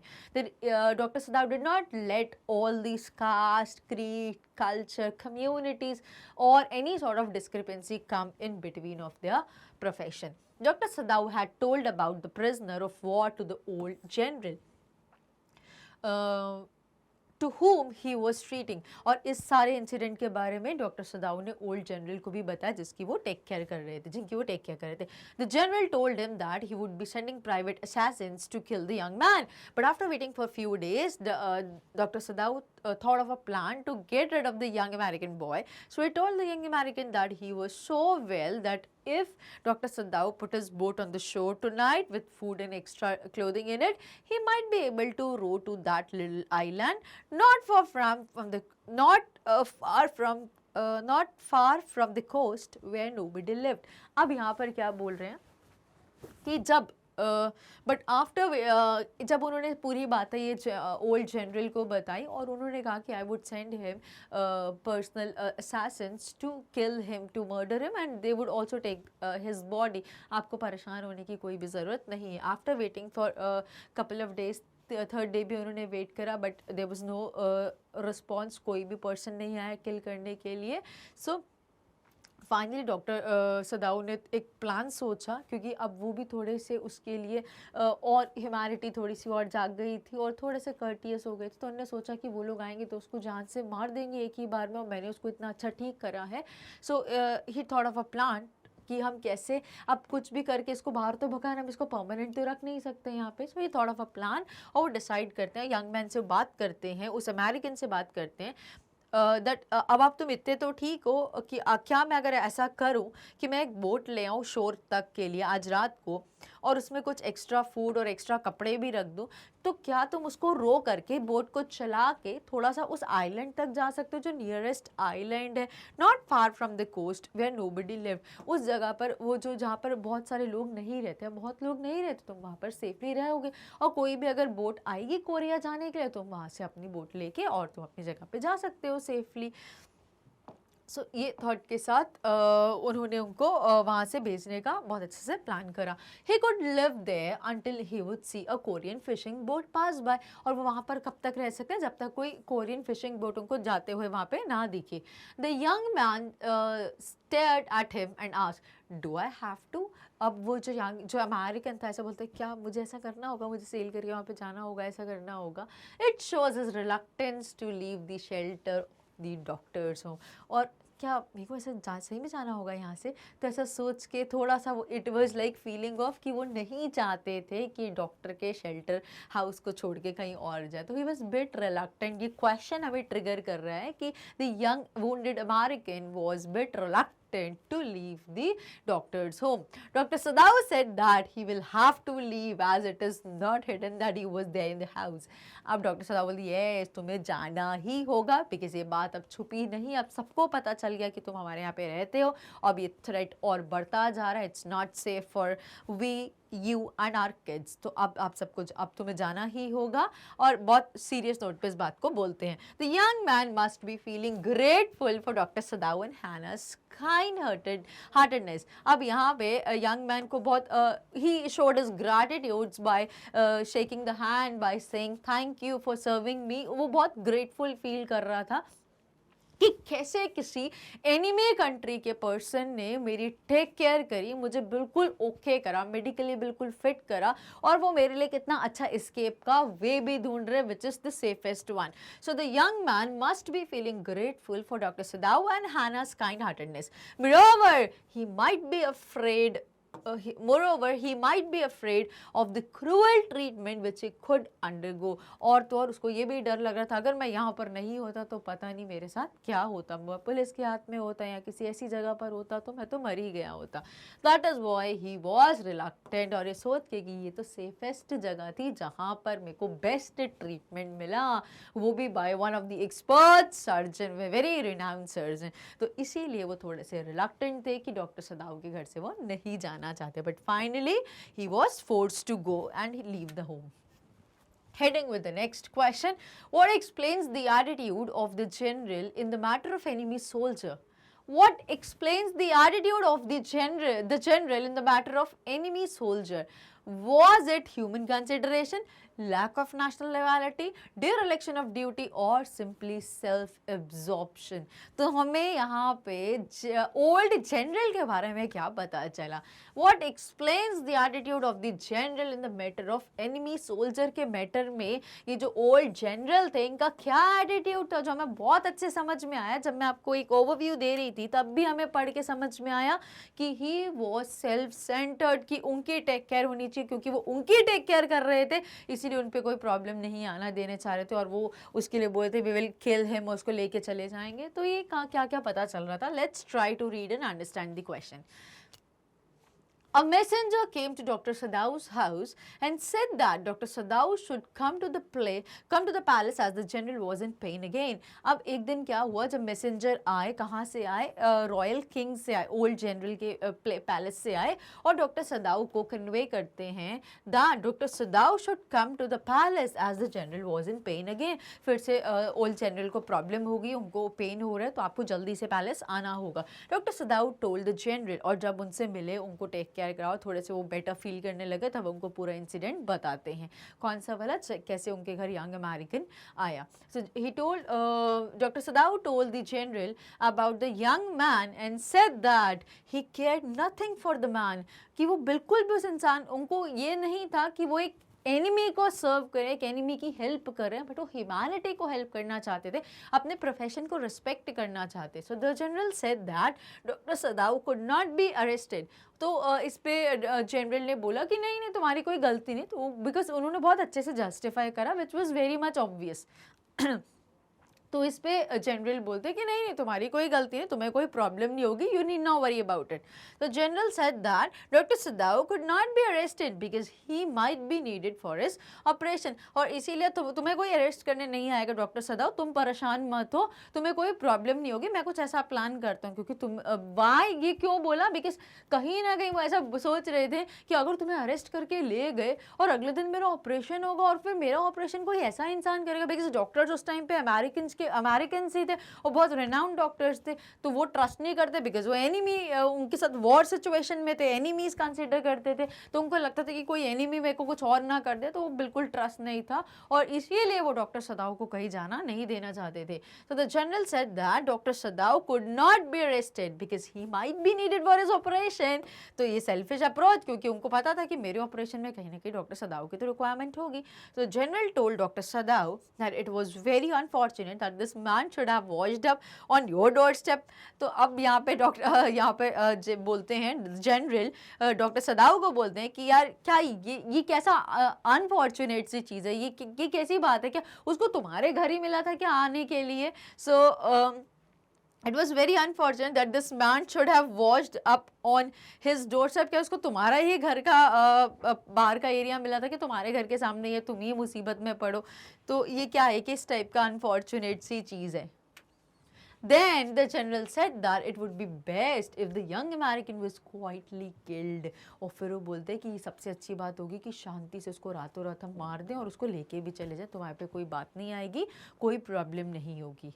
Then he said that he had his own private assassins who would kill him tonight or any night. अब वो क्या बोलते हैं, ओल्ड जनरल इस पे बोलते हैं कि उनके खुद के प्राइवेट assassins हैं, उनके पर्सनल हैं, ना किसी को इन्फॉर्म करेंगे, ना किसी को इस बात का पता चलेगा. मैं प्राइवेट तरीके से, सीक्रेट तरीके से इनको तुम्हारे घर भेजूंगा, आज रात नहीं तो कल रात ही उसका मर्डर कर देंगे, उसको किल करके और उसकी बॉडी को भी ले जाएंगे तुम्हारे घर से. He told Sadao that he should leave the outer partition of the white man's room open for this purpose. अब वो क्या बोलते हैं कि जो पार्टीशन करा था अपने घर से, उसको अलग करने के लिए एक पार्टीशन करा था बीच में, तो वो बोलते हैं कि वो एंट्री लेवल के लिए अगर ये प्राइवेट असैसिन्स आएंगे तो उनके एंट्री के लिए उस डोर को ओपन करके रखिए. सो ही टोल्ड सदाओ दैट ही कौन है यहाँ पर, he is old general. So old general told doctor Sadao that he should leave the outer partition of the white man's room open for this purpose के लिए. Sadao said that it is left open every night. और सदाव बोलते हैं कि हर रात खुला ही रहता है, हम बंद नहीं करते हैं उसको. But the assassins promised by the old general didn't come. But जैसा कि promise किया था assassins को, they didn't by the old general ने, वो लोग नहीं आए कि जैसा कि old general ने promise करा था assassins को भेजने का. 3 दिन बीत जाते हैं, 3 रात बीत जाती हैं, वो assassins उनके घर पे सदाव, डॉक्टर सदाव के घर पे नहीं पहुंचते हैं. Doctor सदाव wanted to get rid of the young American boy. और डॉक्टर सदाव तो चाहते हैं कि जल्दी, जितना जल्दी हो सके, बिकॉज वाइफ को भी प्रॉब्लम हो रही थी और कहीं ना कहीं सर्वेंट्स भी छोड़ के चले गए थे, बच्चों के लिए भी थ्रेट क्रिएट हो रहा था, उन सब के लिए भी, उस पर्सन के लिए भी, यंग अमेरिकन के लिए भी. तो वो चाहते थे कि जल्दी जल्दी कैसे भी they want to get rid of that person, से छुटकारा पाना चाहते थे.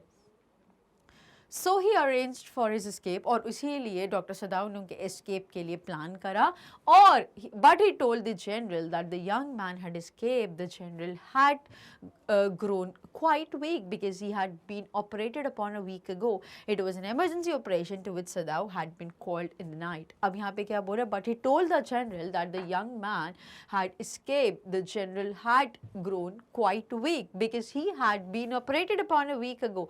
यहाँ पर क्या बोलते हैं, यहाँ पर ही कौन है, डॉक्टर सदाव बोलते हैं ओल्ड जनरल को कि वो जो यंग मैन है, वो जो अमेरिकन एनिमी है, वो ही हैड एस्केप्ड. अगर मैं उनको ये बताऊंगा कि वो तो एस्केप हो गया, वो तो भाग गया है. So the general had grown quite weak because, और वो जनरल भी काफ़ी वीक हो रहे थे बिकॉज उनको पेन थी, उनको प्रॉब्लम थी, और हो सकता है वो भूल गए होंगे, तो चलो ठीक है, बात को भूल जाते हैं हम, because he had been operated upon a week ago, क्योंकि कहीं ना कहीं उनको अभी ऑपरेट करे एक वीक ही हुआ है ये ओल्ड जनरल को, तो हो सकता है वो भूल गए होंगे, तो चलो कोई बात नहीं कि मैं प्लान कर लेता हूँ कि मेरे को इसको कैसे एस्केप करना है. It was an emergency operation to which Sadao had been called in the night.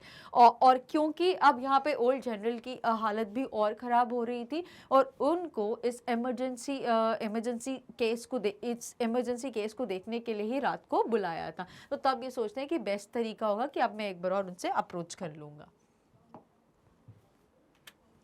The general said that he had promised Dr. Sadao that he would kill the young American. The general admitted that it was certainly very careless of him. और इसमें जब फिर से जाते हैं एक बार 3 दिन के बाद और वो उनको याद दिलाते हैं और वो भूल जाते हैं कि यार मैं तो भूल ही गया, ओल्ड जनरल ऐसा रिएक्ट करते हैं. So the general said that he had promised Dr. Sadao that he would kill the young American. अब वो बोलते हैं मैंने तो डॉक्टर सदाओ से प्रॉमिस करा था कि मैं अपने प्राइवेट असैसिन्स को तुम्हारे घर भेजूंगा और ये उस यंग अमेरिकन को किल करके उसको हटा देंगे, घर से बॉडी भी लेके चले. मैं तो भूल गया, how can I be so careless. अब वो सोचते हैं कि the general admitted that it was certainly very careless of him. अब वो एक्सेप्ट कर लेते हैं ओल्ड जनरल कि यार ये मुझसे इतनी बड़ी गलती कैसे हो गई, इतनी बड़ी केयरलेस मुझसे कैसी हो गई. He told doctor Sadao that he should understand that it was not lack of patriotism और नेग्लिजेंस ऑफ ड्यूटी. अब वो डॉक्टर सदाओ को कन्विंस करते हैं कि तुम ऐसा मत समझना कि आई एम नॉट पेट्रियोटिक या मेरे लिए देशभक्ति नहीं है कि मैं नहीं चाहता कि मैं अपनी कंट्री को सेफगार्ड करूं और इसीलिए मैंने एनिमी को नहीं हटवाना चाहता. तो ऐसा मत सोचना मेरे बारे में, या ये भी मत सोचना कि मैंने किसी को प्रॉमिस करा और मेरी जो ड्यूटी बनती है being the head of the place, मैंने अपनी ड्यूटीज को भी अच्छे तरीके से फुलफिल नहीं किया. तो मेरे बारे में कुछ नेगेटिव मत सोचना. ये ओल्ड जनरल अपने डिफेंस के लिए ऐसा डॉक्टर सदाओ को बोलते हैं. But the general said that he was suffering to a great extent. और बोलते हैं मुझे बहुत ज़्यादा, मैं बहुत बीमार था, मेरी हालत ठीक नहीं थी और मेरे दिमाग में बिल्कुल ये थॉट निकल ही गया. तो मेरी ये गलती को इन सब चीज़ों से रिलेट मत करना doctor Sadao. So he admitted the truth that he thought of nothing but himself. फिर उन्होंने फाइनली एक्सेप्ट कर लिया क्योंकि मैं बीमार था तो मैं इस चीज़ की वजह से किसी और के बारे में कुछ सोच ही नहीं पा रहा था. मेरे दिमाग में सिर्फ यही चल रहा था कि मैं कैसे ठीक हो जाऊं और मैं अपने बारे में ही सोच रहा था. इसी वजह से मैं बिल्कुल भूल गया कि मुझे प्राइवेट असैसिन्स को तुम्हारे घर भेजना है, उनको किल करने के लिए, उस यंग अमेरिकन को. As such, I think it was due to his self-absorption. So the clear answer to this entire question is self-absorption, self-esteem, हम self care के लिए या self-centered approach के लिए उन्होंने इतनी बड़ी बात को भी भूल गए, इतने careless हो गए. तो यहाँ से हमें justify होता है that very well, जो attitude हम समझ सकते हैं towards that enemy is clear of self-absorption by old general. Heading with the next question. While hatred against a member of the enemy race is justifiable, especially during war time. देखो बहुत ही obvious है, बहुत natural है और justified भी है कि that there would be hatred against a member of the enemy race, क्योंकि enemy race के member थे तो he would certainly be hatred for all these grounds. Especially और वो भी ऐसे time पे जब war चल रहा था. So what makes a human being rise above narrow prejudices? तो कैसी कौन सी चीज़ें होती हैं जो इन छोटी छोटी नैरो सी जो हमारे प्रीजुडाइजेस होते हैं कि ऐसा नहीं, ये गोरा है, ये काला है, ये वहाँ का, ये यहाँ का, ये यहाँ नहीं यहाँ, तो ये चीज़ों से हम कैसे राइज अबव होते हैं. तो ये क्या चीज़ें हैं, जल्दी से हम इनको डिस्कस करके आंसर करते हैं इस ब्यूटीफुल क्वेश्चन को. तो though all human beings come from the same stock yet by the passage of time they are divided into the narrow walls of nation. कि अब क्या बोल रहे हैं कि हालांकि although all human beings they come from the same stock, हम सबका ओरिजिन एक ही तरीके से, हम सब इंसान हैं, हम सब में वही ब्लड फ्लो करता है और हम सब वैसे ही फील करते हैं, इमोशंस हैं, हम सब ऐसे ही देखते सुनते समझते हैं जैसे कि दूसरे हैं. Yet by the passage of time, time की वजह से समय आगे बीतता जाता है, हम लोग डिवाइड हो जाते हैं in narrow walls of nation, religion, caste, culture, creed. इन सब चीज़ों से हम डिवाइड होते जाते हैं और अलग अलग हो जाते हैं. When organized war started, more and more did were used and the feeling of animosity grew stranger. अभी कौन सी बात कर रहे हैं, जब पहले वॉर से पहले पूरी प्लानिंग होती थी, ऑर्गेनाइज तरीके से वॉर की तैयारी होती थी कि यस इस टाइम पे हमें वॉर स्टार्ट करना है और अब पूरी उसकी प्रिपरेशंस हो रही है. तो ये बात कर रहे हैं कि जब ऑर्गेनाइज वॉर स्टार्ट होते थे, more and more deadly weapons were use, ज़्यादा से ज़्यादा डेडली वेपन्स का यूज़ की, ज़्यादा से ज़्यादा खतरनाक वेपन्स का यूज़ किया जाता था. और जो फीलिंग द एनिमोसिटी की वो बहुत ज़्यादा, वो स्ट्रेंज ग्रू होती थी कि बहुत ज़्यादा दिलों में दुश्मनी भर जाती थी. Gradually, hatred with the enemy country became an accepted feeling and it was considered to be justifiable. और फिर धीरे धीरे क्या हुआ, इन वॉर से लोगों ने सीख लिया कि दिस इज़ वेरी ऑब्वियस यार, अगर आप उस हमारी कंट्री का, आपकी कंट्री से वॉर हुआ है तो आप हमारे बाय डिफ़ॉल्ट एनिमी बन गए और आपसे हेट्रेड की फीलिंग आपकी तरफ होना, टुवर्ड्स आपकी तरफ हेट्रेड फीलिंग होना, that is very obvious and justifiable. तो gradually hatred with the enemy country became an acceptable feeling and it was considered to be justifiable. This feeling of justifying the hatred grew stronger during war time. और ये जो feeling थी justifying the hatred, ये बहुत ही और logical बनती गई with the war time, as stronger during the war time. Now hatred against a member of the enemy race is considered totally justifiable. और जैसे से वॉर जितने फ्रीक्वेंट होते गए, ये जो फीलिंग थी हेट्रेड की, जो फीलिंग थी towards the war country, towards the enemy, वो बहुत ही जस्टिफाई होती गई. मोर सो ड्यूरिंग वॉर टाइम, और ज़्यादा कब होती गई? ड्यूरिंग द वॉर टाइम में ज़्यादा ऑब्वियस होती गई, ज़्यादा जस्टिफाइड होती गई. That is why the prisoners of war are treated in such an inhuman way. और यही वो तरीका, यही रीज़न है कि क्यों हम अगर कोई पर्सन को हम देखते हैं हमारी एनिमी कंट्री का, हमको बहुत ही हम इनह्यूमन वे में कंसीडर करते हैं, ट्रीट करते हैं. बहुत ही ऑब्वियस है, करेंगे बिकॉज वो हमारी एनिमी, वो हमारा एनिमी है, हमारी एनिमी कंट्री को बिलोंग करता है, तो हम उसके साथ ह्यूमैनिटी से कंसीडर, हम ह्यूमैनिटी से ट्रीट नहीं कर सकते, हम इनह्यूमन बिहेव करेंगे उस पर्सन के साथ. सो ये भी बहुत जस्टिफाइड बात बन गई.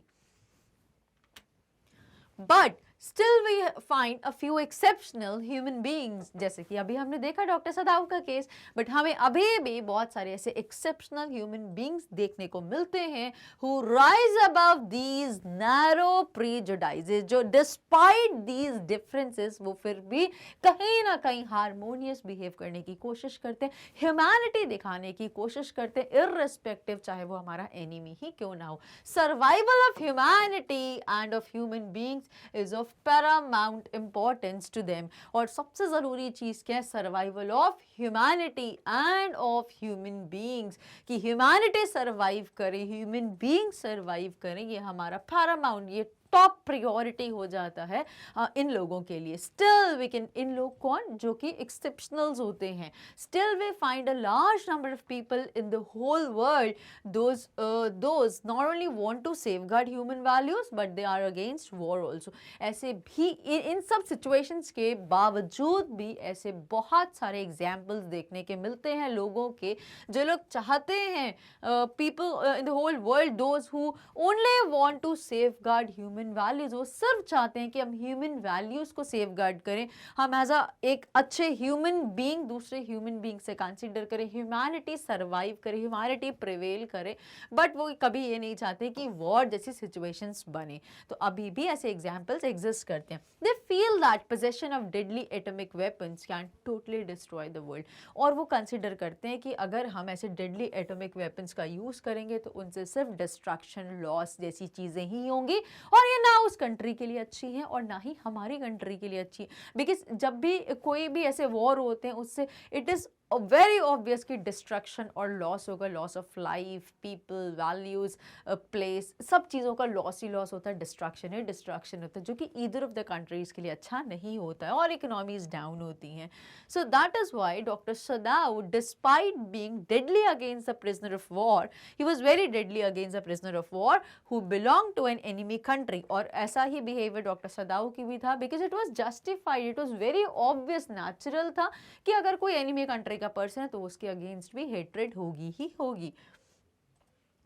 Treats him,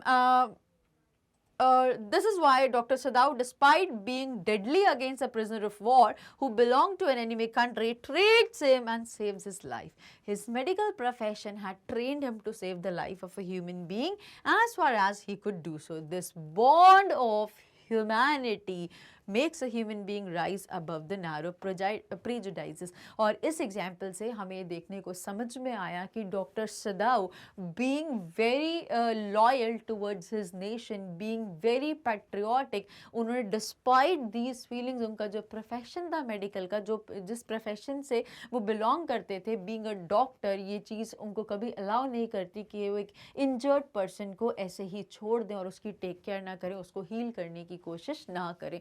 तो कहीं ना कहीं ये फीलिंग कम हो गई हेट्रेड की, और टुवर्ड्स ह्यूमन को सर्व करने की, ह्यूमैनिटी की फीलिंग कहीं ना कहीं डोमिनेट कर रही थी हेट्रेड की फीलिंग को।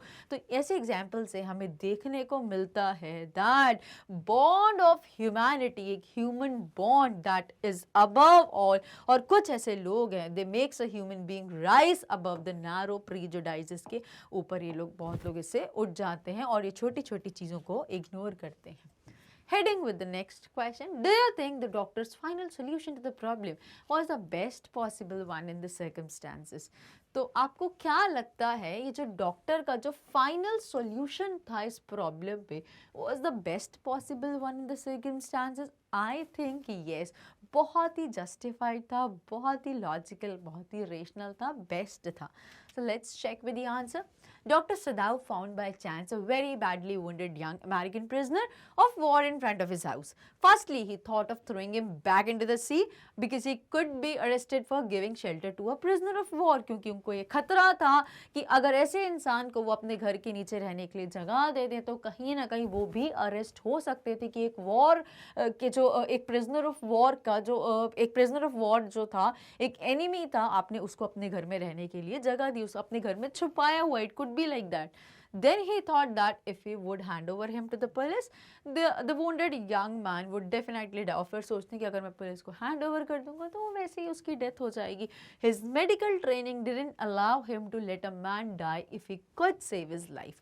और उनकी मेडिकल प्रोफिशिएंसी उनको अलाउ नहीं करती कि अगर किसी इंसान को बचाया जा सकता है तो उसको ऐसे ही मरने दिया जाए.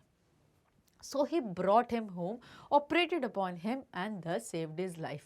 और फिर उन्होंने क्या करा, उनको अपने घर लेके उनको ऑपरेट करा और उनकी लाइफ को बचाया. But for this, Dr. Sadao had to undergo hardships. But ये करने के लिए उनको सब लोगों को ओपोज करना पड़ा, बहुत प्रॉब्लम्स उनको फेस करनी पड़ी. His servants left him. He saw he was always in danger of being arrested. हमेशा खतरा उनके ऊपर मंडराता रहता, कभी भी पुलिस उनके घर आ जाएगी इंस्पेक्शन के लिए, उनको अरेस्ट कर लेंगे. He was treating the old general. He told अब वो साइमल्टेनियसली एक ओल्ड जनरल ताकिमा को भी वो टेक केयर कर रहे थे, उनको ट्रीट कर रहे थे. तो उन्होंने सोचा this is the best thing कि मैं इनसे सारी चीज़ें शेयर करता हूँ. तो अपनी पूरी सिचुएशन के बारे में उनको बताते हैं, about the circumstances under which he had to treat the young man. उन्होंने वो सारी सर्कमस्टांसेस बताई जिसके अंडर वो उनको ट्रीट कर रहे थे. Doctor सदाउ said that he didn't care at all for the man. उनको उस मैन की कोई फिक्र नहीं है कि वो एक यंग अमेरिकन, एक एनिमी को ट्रीट करे, ये वो बात नहीं है. ये ह्यूमैनिटी के कारण, अपने प्रोफेशन की वजह से कर रहे थे. ये मेजरली एम्फसाइज करना चाहते थे किसको, जनरल को. The general told him that he would send his private assassins to Dr. Sadao's house to kill the man quietly. Dr. Sadao waited for so many days, but the assassins didn't come. Dr. Sadao desperately wanted to get rid of the young man. Young man से बहुत desperately, बहुत ही तीव्र इच्छा हो रही थी उनकी कि अब कुछ भी हो जाए, अब तो उसको जल्द से जल्द घर से निकालना ही पड़ेगा. So he arranged a boat for him to escape to a scheduled island. I think the doctors जो final solution था was the best possible under the circumstances. कि जो बेस्ट चीज़ उन्हें लगी उसको पूरा टेक केयर किया, और जब वो अपने पैर पे अच्छे से खड़ा हो गया, चलने फिरने लायक हो गया, उसके लिए सारी अरेंजमेंट्स कराई और उसको सेफेस्ट जगह पे पहुंचाने की कोशिश करी. So I think this was the best solution that the doctor took. Now does the story remind you of Birth by A.G. Cronin that you read in snapshots last 11th में पढ़ी थी? Birth, yes, exactly उसी की बात कर रहे हैं. और क्या similarities हैं अगर हम Birth को यहाँ पे इससे compare करें? तो जल्दी से देख लेते हैं क्या similarities हैं. Enemy reminds us of another story, Birth by A.G. Cronin. In the story The Enemy, we find how a distinguished doctor of Japan, Dr. Sadao, saves the life of a young American boy, though he is a prisoner of war. Dr. Sadao brings the young man to his house, performs operation and takes out the bullet from his body. उनकी body में जो gun से जो bullet लग गई थी उसको successfully operate करके बाहर निकालते हैं, उनको बिल्कुल ठीक करते हैं और उनका एस्केप रेडी करते हैं. Gradually the young boy recovers, thus his life is saved by Dr. Sadao. Otherwise he was sure to die. Otherwise तो बुलेट अंदर थी तो बचना पॉसिबल था ही नहीं, और वो ऐसी जगह पे थे जहाँ पे वो डॉक्टर की हेल्प के लिए भी नहीं जा सकते थे.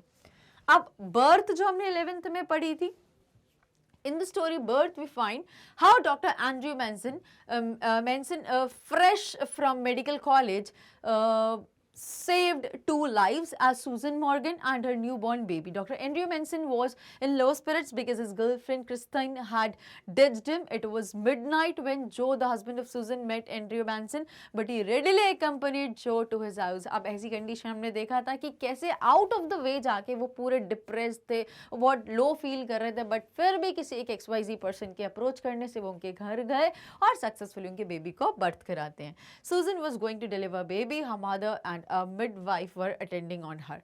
Andrew had to wait till 5 a.m. The male child was born. It was well formed but stillborn. The mother was all sinking. He first revived the mother, then he lifted the stillborn baby. He gave her to a cold and steam bath. He tried hard to revive it. With his persistent efforts की वजह से हमें पता चला the child gave out a final cry, जिससे पता चला कि yes, baby lively है. Thus in both the stories, human lives were saved by 2 doctors. तो लिटरली डॉक्टर्स का जो प्रोफेशन है, जो मेडिकल प्रोफेशन है, वो कितना रिस्पेक्टेड है.